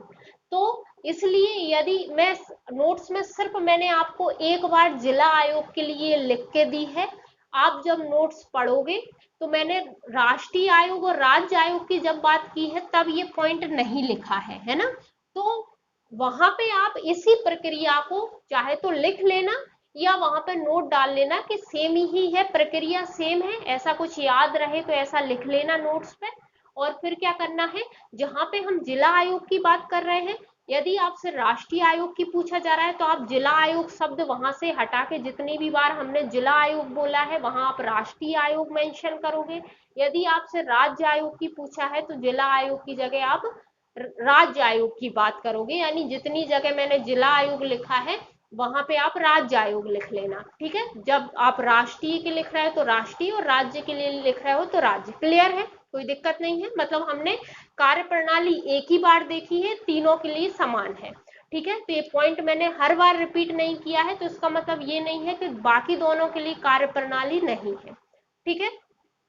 चलिए, अब इसकी कार्य प्रणाली समझ लेते हैं, फिर आगे दोनों के बारे में देख लेंगे, दोनों आयोगों के बारे में। फिर मैं आपको बता दूंगी कि क्वेश्चन किस तरह से आ सकता है, और किस तरह से आएगा तब आपको किस तरह से फ्रेम करना है। अब देखते हैं यहाँ पे इसकी कार्य करने की तरीका। तो पहला पॉइंट कहा गया है, अच्छा क्योंकि कार्य प्रणाली है, बहुत लंबी चौड़ी है, आप अधिनियम में पढ़ोगे तो जहां मुझे लगा है कि पॉइंट मर्ज किए जा सकते हैं, वहां मैंने पॉइंट मिला दिए, यानी मर्ज कर दिए हैं। क्योंकि यदि आप देखोगे तो जितने मैंने मर्ज करने के बाद भी 2-2.5 पेज हो गए थे। अब यदि क्वेश्चन, यदि आपसे अकेली कार्यवाही नहीं पूछी, अकेले कार्य करने का तरीका नहीं पूछा है, साथ में कुछ और भी चीज आपसे पूछी है उसका, उपभोक्ता फोरम के बारे में, तो आप उसको भी लिखोगे, तो आपको शब्द सीमा मैक्सिमम 200 शब्द ही लिखनी है। तो यदि आपको लगता है मैंने तो समझने के हिसाब से पॉइंट को पूरा लिखा है, आप उस पॉइंट को संक्षिप्त कर लेना, और है ना, मैंने तो पूरा पूरा लिखा है, जितना हो सकता है, जितना आपको समझ में आए उतना तो मैंने मर्ज कर दिया, अभी मैं क्या कह रही हूँ वो आपको समझ में आ जाएगा, ठीक है। और जहां पे पॉइंट बड़े बड़े हैं, वहां पे जिस तरह से पॉइंट शॉर्ट हो सकते हैं मैं बताते चलूंगी, कैसे शॉर्ट हो सकता है कोई पॉइंट, आप भी शॉर्ट कर लेना जैसा भी आपको उचित लगे, बस प्रक्रिया समझ में आनी चाहिए स्टेप वाइज कि हाँ सामने वाले को कि ये कह क्या रहा है, ऐसा, ठीक है। चलिए, तो इसकी शिकायत निवारण की प्रक्रिया क्या होती है उपभोक्ता फोरम की, चाहे वो किसी भी लेवल का हो, ठीक है। आपको प्रक्रिया में जिला आयोग बार बार लिखा मिलेगा, क्योंकि मैंने जिले के लिए लिखा है, बाकी दो के लिए सेम है, बस आपको जिला आयोग की जगह जिसके बारे में बात कर रहे हैं उसकी बात करना है वहां पे। तो पहला पॉइंट आपका है कि शिकायत आपकी ऑनलाइन या ऑफलाइन की जा सकती है।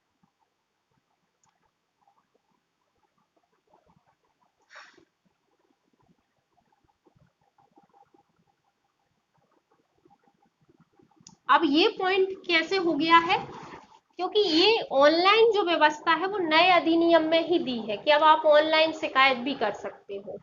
ठीक है, हालांकि जैसे राज्य लेवल पे जो आयोग हैं ज्यादातर उनमें भी व्यवस्था है, उनके पोर्टल पे भी बकायदा दिया है कि आप यहाँ आके क्या कर सकते हो, शिकायत फाइल कर सकते हो। राष्ट्रीय वाले में तो दिया ही है, किसी किसी में जिला वाले में नहीं दिया है। तो अब क्योंकि अधिनियम में व्यवस्था आ गई है तो धीरे धीरे सब अपनी पोर्टल को अपडेट करेंगे, है ना। तो अधिनियम में कहा है कि आप शिकायत कैसे भी कर सकते हो, मतलब ऐसा नहीं है कि ऑनलाइन शिकायत आ गई तो आप उसे, ऐसा नहीं है कि आयोग उसको एक्सेप्ट नहीं करेगा, है ना। तो अब कहा है कि शिकायत कैसे भी कर सकते हो। अब जैसा मैंने आपसे कहा था कि मैंने कुछ पॉइंट मर्ज कर दिए हैं शब्द सीमा समेटने के लिए। तो मर्ज क्या कर दिया है, जैसे इसके बाद ही अगला पॉइंट क्या होता है कि आप जब शिकायत कर रहे हो, ये यानी ऑफलाइन यदि शिकायत करने जा रहे हो, तो जितने लोग आपका केस सुनेंगे, मतलब आयोग में जितने भी बेंच यानी एक अध्यक्ष और अधिक, इसमें अधिनियम में कहा है कि एक अध्यक्ष कम से कम एक सदस्य यानी दो लोग तो कम से कम आपका मामला सुनेंगे ही सही। यदि इससे ज्यादा लोग सुन रहे हैं या दो भी सुन रहे हैं तो आपको उतनी कॉपी अपनी शिकायत की वहां जमा करनी पड़ेगी। साथ में आपके पास क्या आधार है शिकायत करने का, मतलब जितने भी प्रूफ है, जिस प्रकार से आपके साथ धोखाधड़ी हुई है, बिल वगैरह हुए हैं आपके पास, तो वो सब आपको अटैच करके हर उतनी कॉपी बना के आपको आयोग में जमा करनी पड़ेगी, जितने भी आपके वो सुन रहे हैं मामले को सुनेंगे उतनी, है ना। साथ में जितने विरोधी पक्षकार, मैं पहले ही कह चुकी हूँ, विरोधी पक्षकार मतलब जिनसे हमने सेवा या वस्तु खरीदी है, ठीक है, तो उतने जितने लोग वहां हैं जिनके खिलाफ हम केस फाइल कर रहे हैं, तो उतनी कॉपी और साथ में वो सारे डॉक्यूमेंट जो लगाना जरूरी है, चाहे वो कोई बिल हो, चाहे किसी भी प्रकार की धोखाधड़ी के लिए आपके पास कोई भी प्रूफ हो, तो उनके साथ के भाई इस आधार पे हम आपके खिलाफ शिकायत कर रहे हैं, उतनी कॉपी अटैच करके आपको वहां जमा करनी होगी आयोग में। आयोग क्या करेगा, जब वो नोटिस जारी करता है तब वो विरोधी पक्षकार को वो कॉपी भेजेगा कि सामने वाले ने आप, यानी इस उपभोक्ता ने, आपके उपभोक्ता ने आपके खिलाफ ये शिकायत की है, इस आधार पे की है ना। तो वो चीजें वहां जाएंगी, तो इसलिए इतनी कॉपी उसको देनी होती है, ठीक है। तो इसलिए मैंने ये चीज मेंशन नहीं की। अब इतना डिटेल में लिखने की जरूरत नहीं है, हमें सिर्फ हमने लिख दिया कि हाँ शिकायत करेगा वो, ठीक है। तो हमारी शब्द सीमा हम जबरदस्ती क्यों बढ़ाएं, लेकिन प्रैक्टिकली ऐसा होता है। चलिए, अब मैं यहाँ से ये चीजें हटा रही हूँ क्योंकि यहाँ पे स्पेस कम है, फिर एक एक पॉइंट करके ही आएगा तो बार बार चीजें मिटानी पड़ेंगी, तो मैं इसको हटा रही हूँ। आप समझ जाइए कि अभी हम जिला आयोग की बात कर रहे हैं और जिला आयोग की कार्रवाई की बात कर रहे हैं, और मैं आपको कह ही चुकी हूँ कि कार्रवाई सबकी तीनों की सेम ही होगी, ठीक है। तो आप समझ जाइए, मतलब आप, मैं इनको हटा रही हूँ, लेकिन एक कार्यवाही करने का या शिकायत निवारण करने का तरीका है। तो इसमें पहला पॉइंट हमारा हो गया कि शिकायत जो है हम ऑनलाइन या ऑफलाइन कर सकते हैं। अगला पॉइंट क्या है इसका, सेकंड पॉइंट इसका ये है कि भाई 5 लाख तक रुपए तक का यदि आपका क्या है, तक की जो केस है आपका, वहां पे तो आपको कोई भी फीस नहीं देनी होगी, है ना। और यदि इससे ज्यादा का है तो आपको एक मामूली फीस जो अधिनियम में निर्धारित की है, अलग अलग लेवल पे, अलग अलग मूल्य पे, है ना, कुछ पे 100 रुपए, कुछ पे 200 रुपए, कुछ उसी पे 400 रुपए, तो वो फीस, वो मामूली फीस आपको देनी पड़ेगी यदि आप शिकायत कर रहे हो, है ना। तो अब ऐसा नहीं है कि मैम उपभोक्ता ही शिकायत कर रहा है उपभोक्ता ही फीस दे, तो बाद में ये फीस उसको रिटर्न हो जाएगी, कैसे हो जाएगी वो अभी हम बताएंगे, है ना। तो 5 लाख रुपए मूल्य तक का आपका कोई शिकायत है, मतलब आपकी वस्तु या सेवा 5 लाख तक की है, तब तक तो आपको कोई केस नहीं देना। वो इसलिए कि भाई छोटा मोटा उपभोक्ता तो फिर आएगा ही नहीं, यदि उसकी उसकी वस्तु ही 5 रुपए की है तो वो क्यों फिर फीस दे, है ना। वो कहेगा जान दो यार, है ना। तो ऐसे तो धोखेधड़ी, मतलब 5 रुपए बहुत कम हो गए, लेकिन एक एग्जाम्पल दे रही हूँ। तो 5 लाख तक की कोई फीस नहीं देनी है। इसके बाद अधिनियम में निर्धारित जो किया है वो देनी पड़ेगी। तो वो फीस भी हम इस पॉइंट में हम अलग से मेंशन नहीं करेंगे, बस पॉइंट इतना ही लिखा है कि 5 लाख तक कोई फीस नहीं देनी होगी, उसके बाद अधिनियम में जो निर्धारित है वो फीस देनी होगी। फिर क्या किया जाएगा, थर्ड पॉइंट क्या है, मतलब आगे की कार्रवाई क्या होगी। जो फोरम होगा, है ना, या जैसे हम यहाँ जिला आयोग की बात कर रहे हैं तो जिला आयोग होगा, वो क्या करेगा, ये जो मामला है उसे स्वीकार या अस्वीकार कर सकता है। अब यदि आयोग को लगता है कि बस कोई टाइम पास करने के लिए केस कर रहा है तो वह स्वीकार कर देगा। यदि आयोग को लगेगा, क्योंकि हमने कहा ना अभी कि वो प्रति जब उसको देगा तब वो पर्याप्त उस चीज के लिए सबूत भी देगा कि किस आधार पर मैं शिकायत कर रहा हूँ, किस प्रकार से मेरे साथ धोखाधड़ी हुई है। ठीक है, तो वो देखेगा, आयोग देखेगा कि भाई बाकी इसके साथ कोई ऐसी धोखाधड़ी हुई है या ऐसे ही ये फाइल कर रहा है। तो इसलिए यदि उसको लगता है कि हाँ ठीक है, मामला स्वीकार करने सुनने लायक है, एक प्रथम दृष्टि में देख लेगा, जितनी चीजें वो उपलब्ध कराएगा प्राथमिक रूप से उनमें देख लेगा। यदि लगेगा कि हाँ स्वीकार करने लायक है तो वो स्वीकार करेगा, नहीं तो अस्वीकार कर देगा। अब अधिनियम में कहा है कि आपको 21 दिन के अंदर ही स्वीकार या अस्वीकार करना होगा, मतलब उसकी सुनवाई करनी होगी कि आपकी उपभोक्ता की, कि आपका केस स्वीकार करा गया है या अस्वीकार करा गया है। यदि 21 दिन में आपने सुनवाई नहीं करी तो मान लिया जाएगा कि आपने स्वीकार कर लिया, है ना, फिर स्वीकार मान लिया जाएगा और आपको फिर उस पर सुनवाई करनी ही पड़ेगी। ठीक है, अगला पॉइंट क्या है, अगला ये कहा गया है कि यदि आपका मामला स्वीकार हो गया तो क्या होगा फिर, कि जो विरोधी पक्षकार है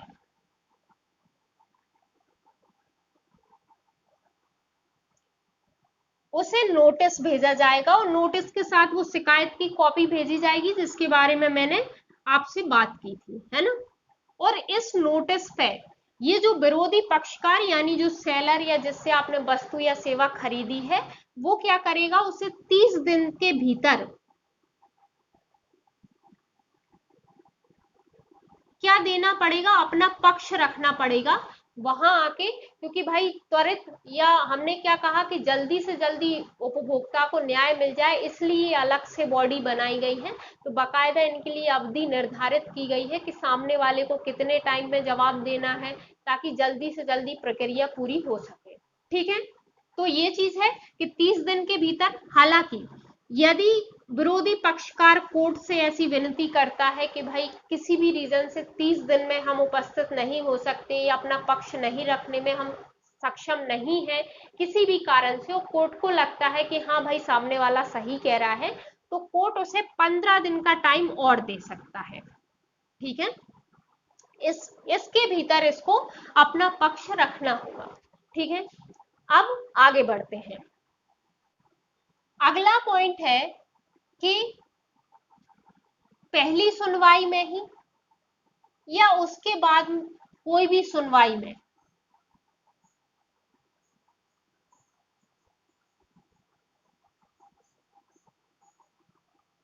यदि फोरम को लगता है या आयोग को लगता है कि भाई ये दोनों पक्षकार क्या चाह रहे हैं कि हमारा जो मामला है वो मध्यस्थता से निपट जाए, मतलब अब उनको लगता है, विरोधी पक्षकार भी कह रहा है कि भाई तू कुछ ले दे के, भाई मैं तेरी जितने के तेरे साथ मैंने धोखा किया है मैं उतना पैसे तेरे को दे देता हूँ, जान दे, कोर्ट के भारी सॉल्व कर लेते हैं, क्या कोर्ट में लड़ेंगे, तेरा भी टाइम खराब मेरा भी टाइम खराब, है ना।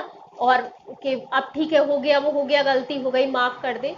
और उपभोक्ता को भी लगता है कि ठीक है, फालतू टाइम ही तो जा रहा है, यदि मेरे पैसे जितना लॉस मुझे हुआ है वो मुझे मिल रहा है बाद में, तो जा भाई तू भी। तो यदि उनको लगता है कि नहीं, हम तो मध्यस्थता से मामला निपटा रहे हैं, और वो कोर्ट के समक्ष ये बात रखते हैं और लिखित रूप से देते हैं दोनों कि हम मध्यस्थता से सुलझाने के लिए तैयार हो गए हैं, तो कोर्ट क्या करेगा, अपनी सहमति दे सकता है, मतलब जरूरी नहीं है कि दे गई। यदि कोर्ट को लगता है कि हाँ ठीक है, कोई उपभोक्ता पे कोई दबाव ववाब नहीं है, ठीक है, ये सॉल्व करने के लिए तैयार है, तो कह देगा कि ठीक है कर लो।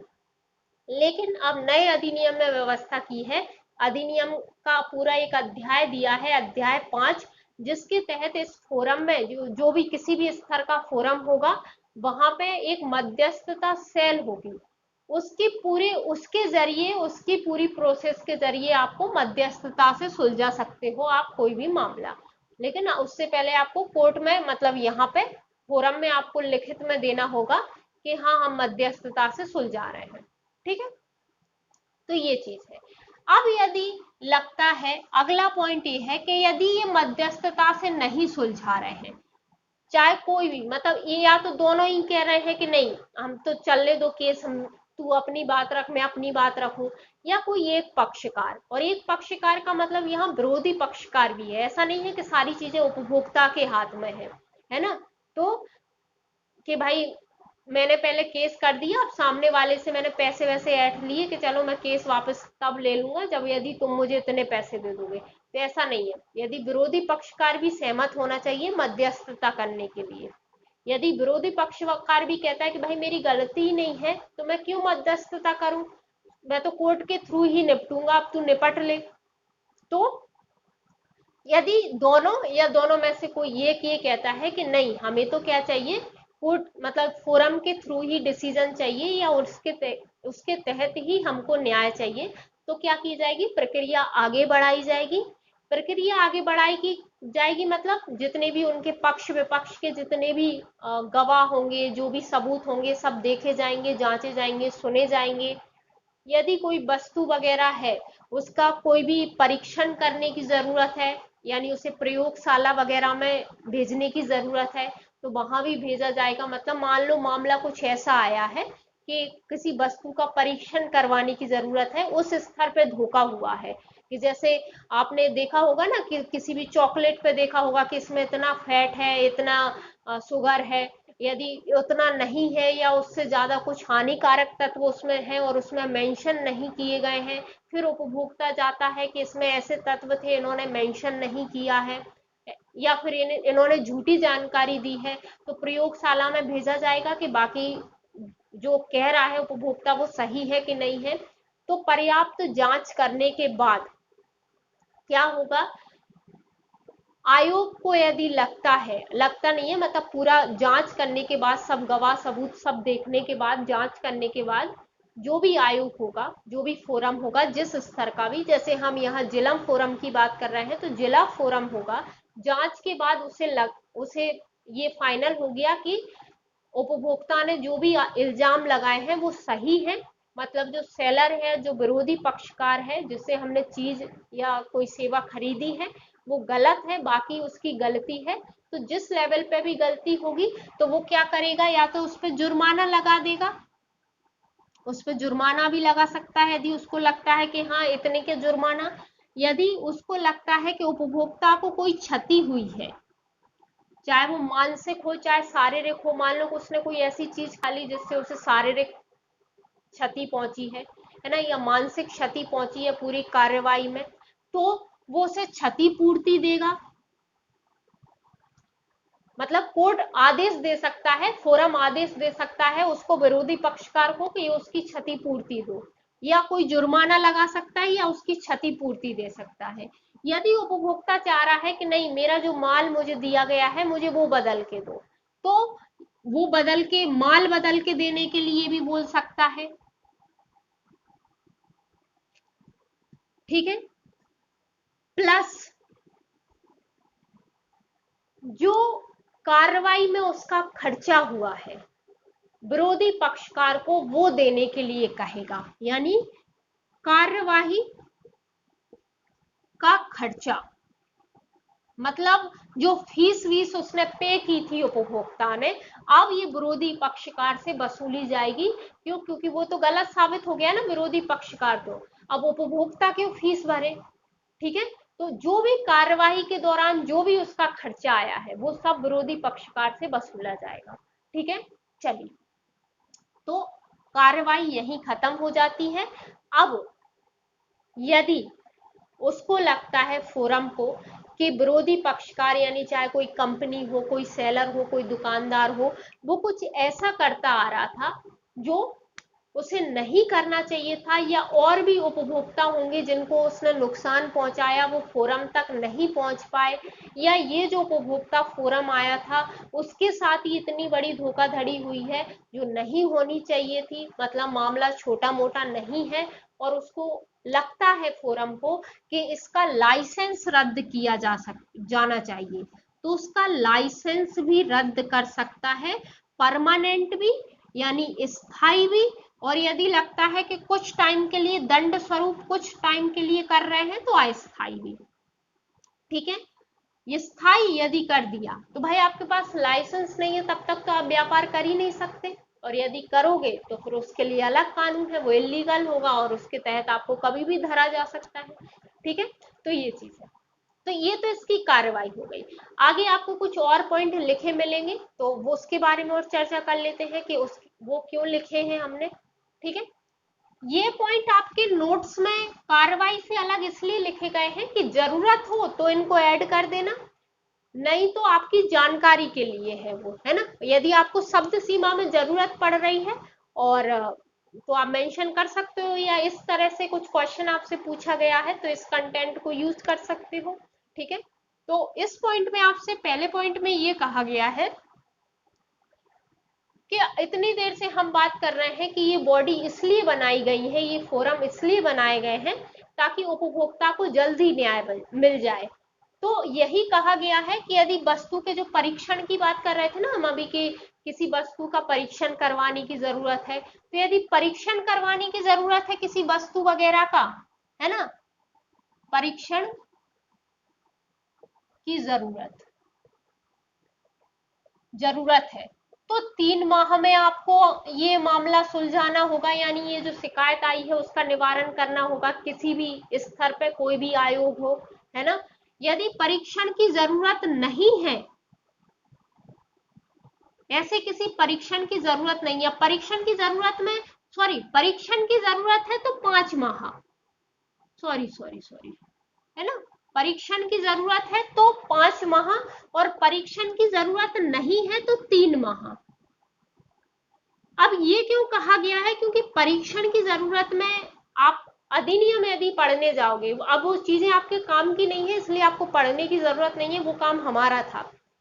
यहाँ तो आपको इसलिए आप पढ़ने आए हो ना यहाँ पे, ताकि आपको छटी हुई चीजें मिल जाए, है ना। तो जब किसी प्रयोगशाला वगैरह में किसी वस्तु को भेजा जाता है तो 45 दिन का समय उसको भी दिया जाता है, तो ऐसे करके टाइम लिमिट बढ़ जाती है वहां पे। इसलिए यहाँ पे यदि आपको परीक्षण करवाने की जरूरत है तो आप 5 माह में शिकायत का निवारण करो, उपभोक्ता की जो भी शिकायत आई है, इसलिए इन्हें त्वरित निवारण करने के लिए ही इनको गठित किया गया है। और यदि आपको जरूरत नहीं है किसी भी तरह के परीक्षण करवाने की तो 3 माह में ऐसे मामले सुलझाओ, इन फोरम को अधिनियम में ये आदेश दिए गए हैं। ठीक है, तो पहला पॉइंट इसमें ये दिया है। दूसरा ये दिया है कि ये जो फोरम होंगे, चाहे जिला आयोग हो, चाहे राज्य आयोग हो, चाहे राष्ट्रीय आयोग हो, इनको सिविल न्यायालय की शक्तियां भी प्राप्त है। अब सिविल न्यायालय क्या होते हैं, सिविल न्यायालय होते हैं, उनको क्या शक्तियां होती हैं कि वो किसी को भी समन भेज सकते हैं, किसी को भी गवाही के लिए बुला सकते हैं, किसी को भी कहीं भी जांच करवा सकते हैं, किसी भी ऑफिस वगैरह में यदि उन्हें जांच करवानी है किसी को उपस्थित होने के लिए कह सकते हैं, तो ये सिविल न्यायालय की शक्तियां हैं। दांडिक न्यायालय की शक्तियां भी इनको प्राप्त है। दांडिक न्यायालय मतलब ये दंड भी दे सकते हैं, जैसे लाइसेंस रद्द कर रहे थे, आगे हम देखेंगे कि यदि इनका आदेश नहीं माना जाता तो ये कारावास यानी जेल की सजा भी आपको सुना सकते हैं, और आपको जुर्माना भी आप पे लगा सकते हैं, तो यानी ये दांडिक न्यायालय भी होंगे। और साथ में ही इस पॉइंट में कहा है कि इस तरह के आयोगों में जो भी कार्रवाई चलेगी वो न्यायिक कार्यवाही मानी जाएगी, मतलब आप इसे हल्के में नहीं ले सकते। यहाँ भी जो कार्रवाई चल रही है वो यही माना जाएगा कि न्यायालय में चल रही है ना। तो ये चीज है, तो ये इसकी पूरी प्रक्रिया हो गई। अच्छा, अब मान लीजिए कि आप संतुष्ट नहीं हो, अभी हम किसकी बात कर रहे थे, जिला आयोग की बात कर रहे थे, है ना। अब आप संतुष्ट नहीं हो, जिला आयोग ने जो आदेश दिया है उससे आप संतुष्ट नहीं हो और आपको आगे अपील करनी है, तो आगे आप कहाँ अपील कर सकते हो? तो यदि जिला आयोग की बात कर रहे हैं तो जिला से ऊपर कौन होगा? राज्य आयोग। तभी जब हम शुरुआत में मैंने आपसे कहा था कि त्रिस्तरीय व्यवस्था है ना? तो सबसे निचला स्तर पे कौन है? जिला आयोग है। अब उसके ऊपर है राज्य आयोग। तो आपको शिकायत करनी है तो आप राज्य आयोग में कर सकते हो। और कितने दिन के भीतर? तो 45 दिन के भीतर, क्योंकि भाई जल्दी से जल्दी न्याय देना है ना, तो इसलिए अवधि विशेषकर हर चीज में यहाँ मेंशन की है। तो 45 दिन के भीतर आप शिकायत ऊपर अपील कर सकते हो इसके आदेश के खिलाफ। हालांकि अधिनियम में कहा है कि यदि राज्य आयोग को लगता है कि सामने वाले व्यक्ति के पास 45 दिन में अपील ना करवाने की कोई ऐसी वजह थी, कोई ऐसा वैलिड कारण था कि वो नहीं करवा सकता था, ऐसा कोई कारण था, तो भी वो शिकायत को मंजूर कर सकता है। लेकिन वो विशेष स्थिति वाली बात होगी। ये आपकी जानकारी के लिए है। आपके पास इतनी शब्द सीमा नहीं होगी कि आप एक एक पॉइंट लिख के आओ अधिनियम का वहां पे। आप तो सीधा सा लिखना कि यदि ऊपर अपील करनी है, राज्य आयोग में अपील करनी है, जिला आयोग की बात कर रही हूँ, जिला आयोग की अपील, जिला आयोग के आदेश के खिलाफ अपील आपको राज्य आयोग में करनी है तो 45 दिन के भीतर कर सकते हो। ठीक है, तो ये हमारा खत्म हो गया जिला आयोग के संबंध में जो चीजें थी। अब हम राज्य आयोग का देख लेते हैं और राष्ट्रीय आयोग का देख लेते हैं। फिर हम ये देखेंगे कि हमसे क्वेश्चन पूछे गए तो इस जो कंटेंट हमें दिया है उसे हम फ्रेम कैसे करेंगे। ठीक है, चलिए अब अगला है हमारा जो राज्य लेवल पे गठित होता है, यानी राज्य उपभोक्ता विवाद निवारण या प्रतितोष। ध्यान रखना यहां प्रतितोष या प्रतितोषण भी लिखा आ सकता है निवारण की जगह। निवारण आयोग, इसे शॉर्ट में यदि हम बार बार कहेंगे तो राज्य आयोग के नाम से संबोधित करेंगे। अधिनियम में इसे बार बार राज्य आयोग ही कहा गया है। ठीक है, इसका देख लेते हैं इसके बारे में क्या है। अच्छा, ये राज्य लेवल पे जो है वो आप मध्य प्रदेश का भी जो है स्टेट लेवल पे उसकी साइट पे एक बार चाहो तो विजिट कर लेना। वहां इनके अध्यक्ष देख लेना कि वर्तमान में अध्यक्ष कौन है और सदस्य कितने हैं, है ना। जो मैंने भी देखे थे लेकिन मैं लिखना भूल गई हूँ आपके नोट्स में, तो इसलिए आप ये लोग ऐसा करना, मध्य प्रदेश वाले जो स्टेट लेवल का जो उपभोक्ता विवाद निवारण आयोग है उसकी साइट पे जाना। वहां आपको ये भी पता चल जाएगा कि मध्य प्रदेश में अभी कितने जिला लेवल पे आयोग गठित हो चुके हैं और इनके अध्यक्ष भी पता चल जाएगा। कब गठन हुआ था ये भी देख लेना, मुख्यालय कहाँ है ये भी देख लेना, और प्लस अध्यक्ष कौन है ये देख लेना। इस तरह के फैक्ट आपसे पूछे तो नहीं जाएंगे, लेकिन यदि किसी कारण बस मान लो अध्यक्ष यदि चर्चा में है तो वो आपसे पूछा जा सकता है। अब आप कहोगे कि मैम हमको कैसे पता चलेगा कि चर्चा में है, तो इससे अच्छा है कि सेफ रहने के लिए पहले ही याद रखना कि अभी अध्यक्ष कौन है इसका आयोग का, है ना। और स्थापना देख लेना, मुख्यालय आई थिंक नहीं पूछा जाएगा। एक बार सदस्य और देख लेना कि वर्तमान में सदस्य संख्या कितनी, आई थिंक 5 है ना। फिर भी एक बार चेक कर लेना वहां एक, अच्छा एक ना वहां पे सचिव है तो उसे इंक्लूड नहीं करना है। ठीक है, जितने मेंबर है बस उनको ही देखना है। चलिए, तो अब राज्य लेवल वाले की जो होती है तो उसमें हम सबसे पहले संरचना देख लेते हैं। आप मध्य प्रदेश की एक बार साइट पे जाके जरूर देख लेना। ठीक है, संरचना क्या होती है तो इसमें एक अध्यक्ष होता है,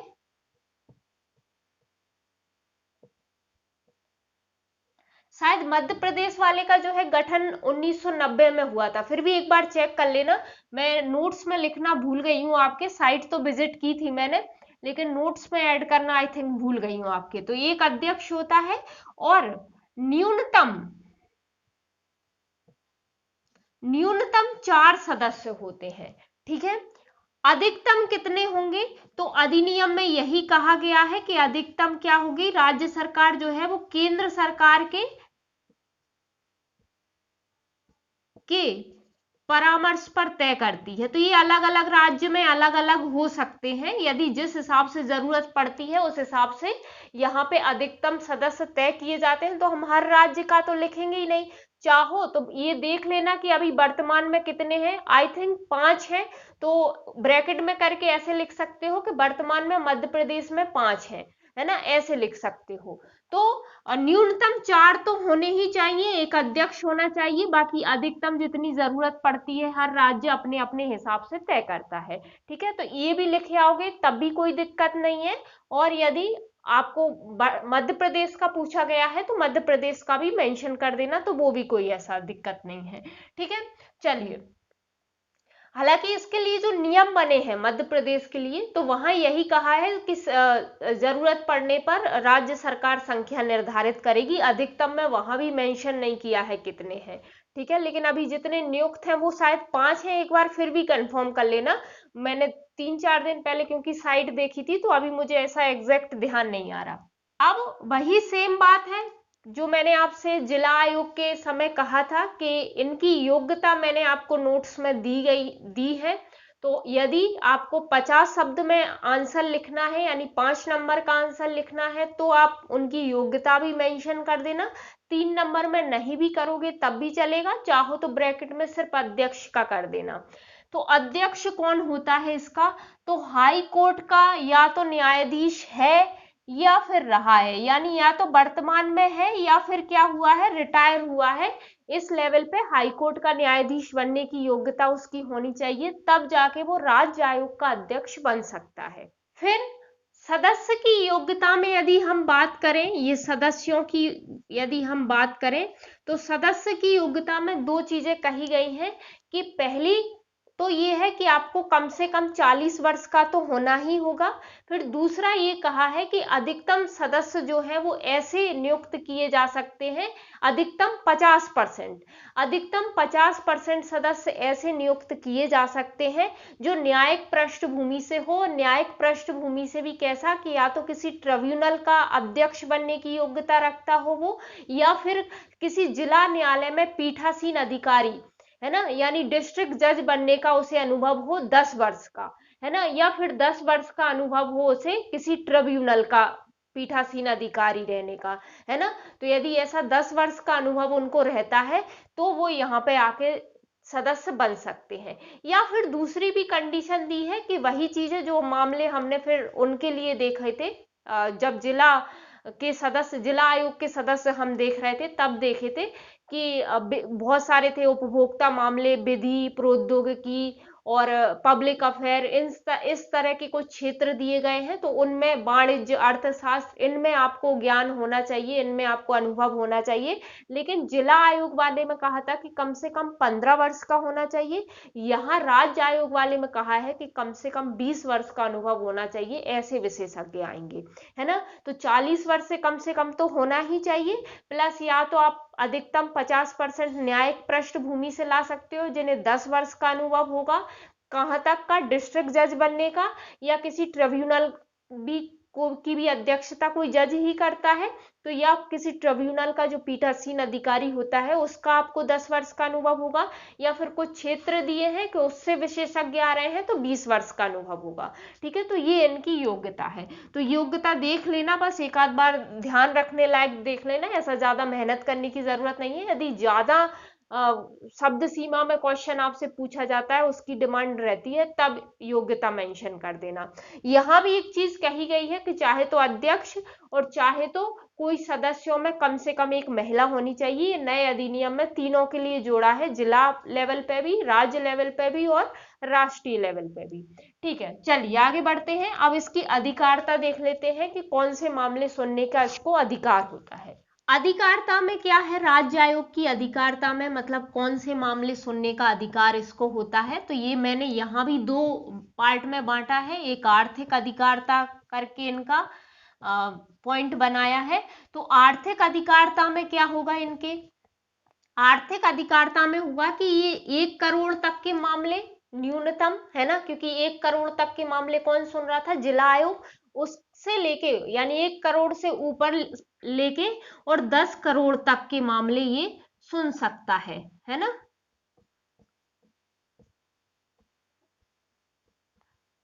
मतलब अधिनियम में कहा है कि 1 करोड़ तक के मामले जिला आयोग सुनेगा, फिर 1 करोड़ से लेके 10 करोड़ तक के ये राज्य आयोग सुनेगा। हालांकि जैसा मैंने कहा कि वहां भी समझा दिया था कि केंद्र सरकार ये राशि कुछ और निहित कर सकती है, तो अभी इनकी राशि कितनी है कि आप 50 लाख तक की तो वो सुन रहे थे जिला आयोग नियमों के अनुसार। तो 2019 में, सॉरी 21 में जो नियम बने हैं उनके अनुसार 50 लाख से लेके 2 लाख तक के 2 करोड़ तक के मामले यहाँ ये सुन सकता है ना। कौन? राज्य आयोग। केंद्र सरकार ने नियम ऐसे बनाए हैं, हालांकि अधिनियम में ये कहा गया है, तो आप इन दोनों में से कोई भी यूज कर सकते हो। मेरे हिसाब से ज्यादा अच्छा होगा कि अधिनियम वाला इस्तेमाल करना। ठीक है, चलिए। तो एक तो अधिकारिता, आर्थिक अधिकारिता इसकी ये हो गई। अब यदि हम क्षेत्र के आधार पे बात करें कि क्षेत्र के आधार पे मतलब कौन से क्षेत्र के मामले इसमें दाखिल किए जाएंगे या शिकायत की जाएगी, तो पहला तो कि जितने भी जिला आयोग होंगे उस राज्य में जितने भी जिला आयोग होंगे, जिस राज्य आयोग की हम बात करेंगे, उस राज्य के जितने भी जिला आयोग होंगे उन सबके आदेशों के खिलाफ अपील की जा सकती है ना। तो अपील 45 दिन के अंदर करनी होगी, ये हम देख ही चुके थे। तो एक अपील की जा सकती है, जितने भी जिला आयोग आएंगे उस राज्य में वो सब उस राज्य आयोग के अंडर आएंगे, है ना, उसी राज्य के जिला में जितने भी आयोग हैं। ठीक है, तो उनके खिलाफ अपील की जा सकती है। दूसरा, यदि ये जो जिला आयोग है वो मान लीजिए अपनी अधिकारिता से बाहर, मतलब जहां के केस सुनने की उसको अधिकारिता नहीं है, वो वहां के भी केस एक्सेप्ट कर रहा है, या कोई अनियमितता बरत रहा है अपने सुनवाई के दौरान, या अपनी अधिकारिता का अवैध रूप से प्रयोग कर रहा है, तो ऐसे मामले भी राज्य आयोग फिर सीधे अपने यहाँ मंगवा सकता है। भले उसकी सुनवाई ना हुई हो, भले उसने उपभोक्ता ने आगे अपील ना की हो, लेकिन यदि उसे लगता है कि इस तरह से अपनी अधिकारिता का गलत प्रयोग कर रहा है कोई भी जिला आयोग, तो वहां के मामले फिर राज्य आयोग अपने यहाँ सीधे मंगवा लेगा। ठीक है, और फिर जो भी जरूरी होगा वो आदेश दे सकेगा, उस जिला आयोग को भी दे सकेगा कि भाई आप इस तरह से निपटारा करो, या ये आपकी अधिकारिता में नहीं आता, जिसकी अधिकारिता में आएगा उसको ट्रांसफर कर देगा, या फिर वो खुद ही आदेश दे देगा जो उसको जरूरी लगेगा। ठीक है, तो ये तीन पॉइंट इसमें आपको देखने को मिलेंगे। एक पहला ये कि आर्थिक अधिकारिता में ये आता है, और दूसरा ये कि जिला आयोग के खिलाफ अपील की जा सकती है, और तीसरा यदि अधिकारिता के बाहर ये काम करता है तो वो मामले राज्य आयोग अपने यहाँ मंगवा लेता है। ठीक है, आगे आगे का पॉइंट आपके नोट्स में नहीं लिखा है, तो ये वही पॉइंट है, कार्यवाही या कार्य प्रणाली या शिकायत निवारण की जो प्रक्रिया होती है जो हमने जिला आयोग में देखी थी। तो यहाँ पे आप जिला आयोग की जगह राज्य आयोग मेंशन करना यदि दोबारा से उसको लिख रहे हो तो। ठीक है, बाकी एक्स्ट्रा पॉइंट भी हम देख ही चुके हैं कि पूरी सुनवाई कितने दिन के भीतर करनी होती है, यानी वस्तु की परीक्षण की जरूरत है तो 5 महीने में, और जरूरत नहीं है तो 3 महीने में। बाकी हम ये भी कह चुके हैं कि न्यायालय को सिविल न्यायालय और दांडिक न्यायालय दोनों की शक्तियां प्राप्त होती हैं, और जो भी कार्रवाई इसके समक्ष होती है वो सब न्यायिक कार्रवाई होती है, तो वो पॉइंट सब इन पे भी लागू होते हैं। ठीक है, अब मान लीजिए कि इस राज्य आयोग के फैसले से कोई संतुष्ट नहीं है और उसे आगे अपील करनी है, तो वो आगे अपील कर सकता है। और आगे अपील कहां पे करेगा? तो राष्ट्रीय आयोग में करेगा, क्योंकि राज्य आयोग का निर्णय है ना, तो राष्ट्रीय आयोग में करेगा। और कितने दिन के भीतर करेगा? तो 30 दिन के भीतर। अब ये याद रखना, वहां 45 दिन था, जिला आयोग 45 दिन के अंदर कर सकता है राज्य आयोग में, लेकिन राज्य आयोग के निर्णय के खिलाफ 30 दिन में ही करनी होगी। और वही सेम बात है कि यदि राष्ट्रीय आयोग को फिर लगेगा कि 30 दिन में किसी ने नहीं कर पाए, कोई ऐसा रीजन था और उसको लगता है कि इसको अब भी इसका मामला लिया जा सकता है, कोई ऐसा रीजन था जिसके कारण ये नहीं कर पाया, वो उसे रीजन को वैलिड पाता है तो भी वो ले लेगा, लेकिन वो विशेष स्थिति रहेगी, है ना। वैसे समय सीमा 30 दिन दी है। ठीक है, चलिए अब आगे बढ़ते हैं, आगे देखते हैं आगे क्या कहा गया है। अच्छा, एक चीज और है कि यदि जिला आयोग से हम राज्य आयोग में जाते हैं अपील करने, या राज्य आयोग से राष्ट्रीय आयोग में जाते हैं, तो अधिनियम में कहा है कि ऐसी अपील की सुनवाई आपको 90 दिन के भीतर करनी होगी। ठीक है, तो वो पॉइंट आपको लिखा मिल जाएगा नोट्स में, उसकी वो टेंशन नहीं है। तो जहां जहां आपको लगे कि मैं कुछ पॉइंट आपको अपने आंसर में मेंशन करने की जरूरत है, तो जो पॉइंट इंपॉर्टेंट थे वो मैंने सब लिखे हैं आपके नोट्स में। ठीक है, अब हम देख लेते हैं राष्ट्रीय आयोग, है ना। अच्छा, ये ध्यान से देख लेना कि जो मध्य प्रदेश वाला राज्य आयोग है उसकी एक बार स्थापना तो देख लेना कि स्थापना कब हुई थी। आई थिंक 1990 में हुई थी, फिर भी एक बार वहां जाइए और वहां उसके संबंध में जानकारी आपको मिल जाएगी। ठीक है, चलिए। अच्छा, जो राज्य वाले थे ना उनका गठन राज्य सरकार ही करती है ना। शायद ये पॉइंट बताना मैं भूल गई हूँ। चलिए, अब बात करते हैं राष्ट्रीय वाले की। राष्ट्रीय उपभोक्ता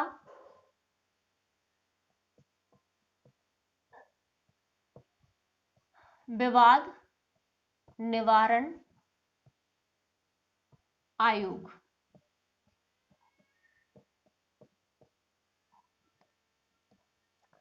या राष्ट्रीय आयोग। ठीक है,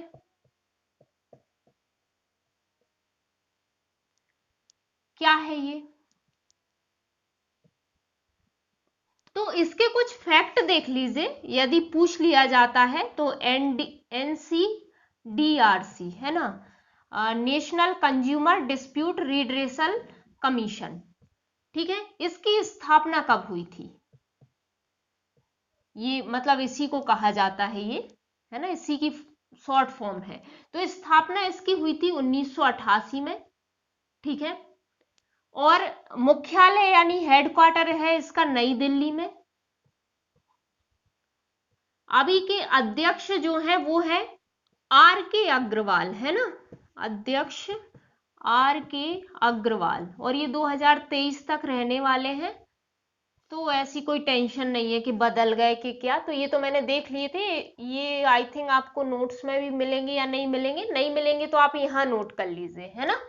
चलिए, तो ये कुछ फैक्ट है जो हमारे नेशनल लेवल का है, उपभोक्ता निवारण आयोग। अब हम इसके संबंध में क्या व्यवस्थाएं हैं वो देख लेते हैं। तो सबसे पहले हम इसकी देखती है कि स्थापना कौन करती है। तो स्थापना केंद्र सरकार करेगी, है ना, जो कि कर भी चुकी है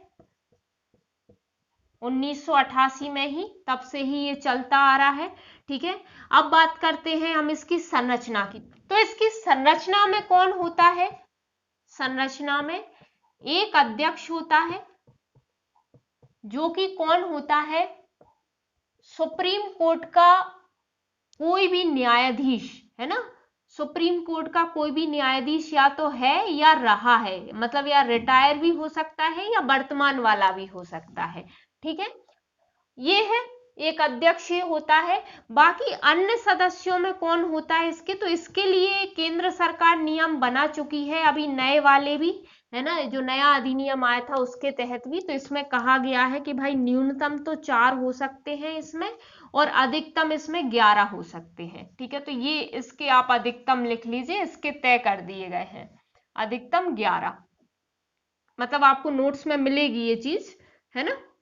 अधिकतम 11 सदस्य हो गए, और इसमें भी सेम चीज कही गई है कि कम से कम एक महिला होगी, चाहे वो अध्यक्ष हो चाहे सदस्य हो। तो ये इनकी संरचना है। एक है इसलिए डिसाइड कर दिया, अब राज्यों में मामले किस हिसाब से आते हो उस हिसाब से डिसाइड होता रहता है। ठीक है, चलिए, अब हम इसकी अधिकारिता देख लेते हैं कि इसको कौन से मामले सुनने की अधिकारिता होती है। तो पहले तो हम बात कर लेते हैं आर्थिक अधिकारिता की ही, कि कितने मूल्य तक के मामले ये सुन सकता है।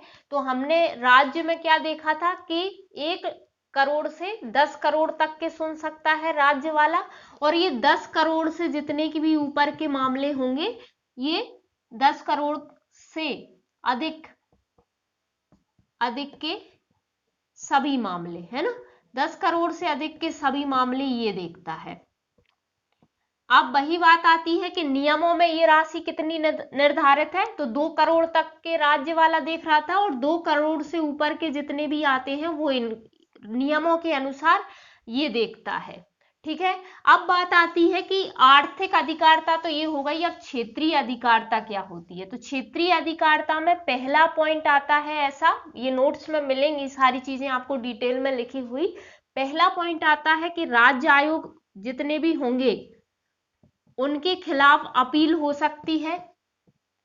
ठीक है, कोई भी राज्य आयोग या केंद्र शासित प्रदेश में भी जो आयोग है उनके खिलाफ अपील आप कर सकते हो राष्ट्रीय आयोग में। दूसरा कहा गया है कि जितने भी केंद्रीय प्राधिकारी होते हैं, यदि वो उपभोक्ता से रिलेटेड कोई भी आदेश देते हैं तो उनके खिलाफ भी अपील आप यहां कर सकते हो। ठीक है।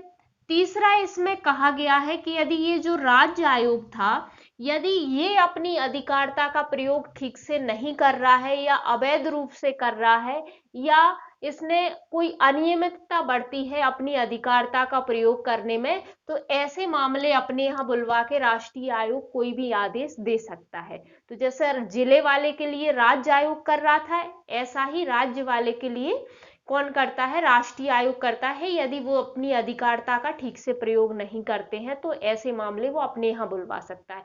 फिर चाहे तो वो उसको ऑर्डर दे दे कि भाई आप अच्छे से करो, या फिर वो अपने यहाँ अपनी तरफ से कोई आदेश जारी कर दे मामला सुलझाने के लिए, जो भी वो ठीक समझता है। ठीक है। तो ये 3 पॉइंट इसके हैं, इसकी अधिकारिता के। ठीक है। सेम चीज है इसमें, कार्य प्रणाली या कार्यवाही का तरीका नहीं लिखा है, तो या कार्य जो शिकायत कैसे सुलझाई जाती है वो नहीं लिखा है, वो सेम ही है तीनों में। मैं 3 बार कह चुकी हूं ये चीज, है ना, तो कंफ्यूज नहीं होना है।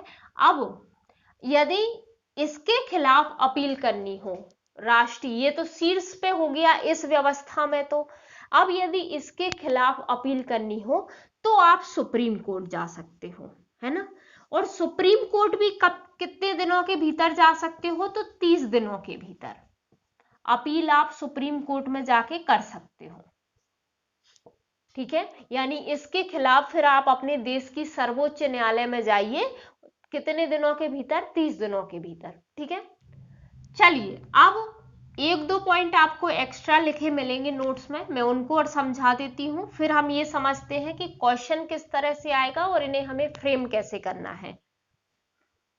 एक चीज कही गई है कि यदि आगे अपील नहीं की जाती किसी भी स्तर पे, तो फिर ये जो, चाहे वो जिला आयोग हो, चाहे वो राज्य आयोग हो, चाहे राष्ट्रीय आयोग हो, फिर उनका आदेश अंतिम माना जाएगा। मतलब यही समझा जाएगा कि ये जो आदेश दिया है वो न्यायालय ने ही दिया है ना।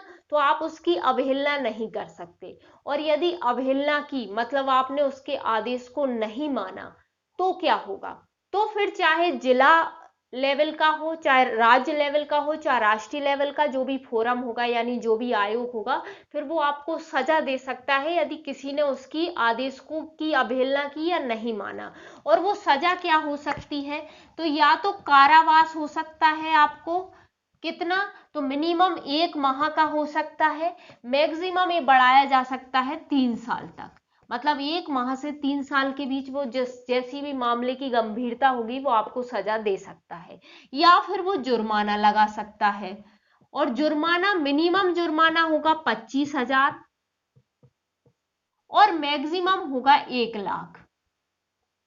ठीक है। और एक दंड के रूप में मैं आपको ये तो बता ही चुकी थी कि यदि उसको लगता है कि लाइसेंस रद्द करना है, किसी भी लेवल पे किसी भी आयोग को लगता है, तो वो लाइसेंस भी रद्द कर सकता है, फिर आप व्यापार तो कर ही नहीं सकते। तो ऐसी गुंजाइश ऐसा कोई नहीं करता कि आदेश ना माने, है ना। छोटे मोटे आदेश ना माने तो वो बात अलग है, यदि जो आप ज्यादा चतुराई दिखाओगे तो आपका लाइसेंस ही रद्द हो जाएगा। ठीक है। तो फिर आप व्यापार कैसे करोगे, तो ऐसी स्थिति कोई आने नहीं देता है। तो ये आपका जुर्माना या कारावास होता है, या फिर ये दोनों भी हो सकते हैं। मतलब या तो ये सजा सुनाई जा सकती है या ये जुर्माना लगाया जा सकता है, या फिर उसको लगता है फोरम को कि दोनों की जरूरत है तो दोनों भी लगाए जा सकते हैं। ठीक है। तो ये कुछ एक्स्ट्रा पॉइंट मिलेंगे आपको। तो ये तो हो गया हमारा टॉपिक के बारे में, हमें जो भी जानकारी जितनी भी हमारे काम की थी उतना हमने सब उठाया है। अब आपसे पूछा जाएगा कि क्वेश्चन कैसे आएगा। तो एक तो क्वेश्चन सीधा सीधा आ सकता है कि भाई उपभोक्ता फोरम क्या है ना। अब मान लीजिए ये आपको 200 शब्द में आ गया, हम मैक्सिमम 200 शब्द का आ सकता है उसी हिसाब से देख लेते हैं। यदि आपको भाई मटेरियल है, यदि कम का आएगा तो आप कम कर ही दोगे, है ना। तो यदि मान लीजिए 200 शब्द में आ गया, तो पहले आप एक इंट्रोडक्शन दोगे जो आपको नोट्स में स्टार्टिंग में मिलेगा ही, सही है ना। इनका इंट्रोडक्शन दोगे कि भाई उपभोक्ता संरक्षण अधिनियम के तहत उपभोक्ताओं के विवादों का तीव्र तरीके से या शीघ्र निवारण के लिए और सस्ता निवारण के लिए एक त्रिस्तरीय अर्ध न्यायिक एक निकायों की स्थापना की गई है। तीनों का नाम लिखेंगे और हम बता देंगे कि इनको सामान्य भाषा में क्या कहा जाता है, उपभोक्ता फोरम कहा जाता है या उपभोक्ता न्यायालय कहा जाता है। यदि ये 3 नंबर में पूछा गया तो हम बता देंगे कि भाई 1-2 लाइन में बता देंगे कि फिर हम इतना सारा तीनों का नाम वगैरह नहीं लिखेंगे, क्योंकि पता चला तीनों का नाम लिख रहे हैं उतने में ही हमारे एक एक लाइन के तो नाम ही हैं उनके, तो हम बस 3 नंबर में इतना ही बता देंगे कि उपभोक्ता संरक्षण अधिनियम के तहत स्थापित एक त्रिस्तरीय अर्ध न्यायिक जो व्यवस्था है या निकाय है, राष्ट्रीय ब्रैकेट में लिख देंगे राष्ट्रीय, राज्य, जिला लेवल पे उन्हें उपभोक्ता फोरम कहा जाता है। यही यदि आपको 5 नंबर में आ गया तो वहां तो आप तीनों के नाम लिख सकते हो, ठीक है, और वर्तमान डेटा दे देना कि वर्तमान में कितने कितने हैं, क्योंकि वहां फिर आपको उतनी ही लाइन मिलेंगी। अब यदि 200 शब्द में आ गया तो 200 शब्द में आप इंट्रोडक्शन दोगे, वर्तमान का जो डेटा है वो दोगे, फिर तीनों के बारे में थोड़ा थोड़ा बताओगे, ठीक है। आगे शब्द सीमा आपको और लगता है कि और आपका पेज बचा हुआ है, शब्द सीमा कंप्लीट नहीं हुई है, तो आप उनकी कार्यवाही ऐड कर लेना कि ये शिकायत का निवारण कैसे करती है। तीनों के बारे में थोड़ा थोड़ा क्या बताओगे, तो ज्यादा से ज्यादा आप नाम डाल के संरचना बता सकते हो और तीनों की अधिकारिता, उनका कार्य क्षेत्र कितना कितना आता है वो बता सकते हो। यदि कार्य क्षेत्र में आगे के जो क्षेत्र के आधार पर उनकी अधिकारिता है वो ना भी बता पाओ तो ये जो मूल्य के आधार पे है वो जरूर बताना। यानी जिला आयोग 1 करोड़ तक के मामले देखेगा, 1 से 10 करोड़ तक के राज्य आयोग देखेगा और 10 करोड़ के ऊपर के कौन देखेगा, राष्ट्रीय आयोग देखेगा, और मेंशन कर देना कि अधिनियम के अनुसार, ठीक है। तो उनकी अधिकारिता बताना और फिर वो शिकायत का निवारण कैसे करते हैं, या फिर शिकायत का निवारण तो उनकी वो कार्य करने का तरीका एक तरह से आप बता सकते हो, या ये क्या कार्य कर रहे हैं, किस प्रकार कार्य कर रहे हैं, एक जितने भी शब्द में आप समेट के लिख सकते हो अपने आंसर को वहां लिख देना।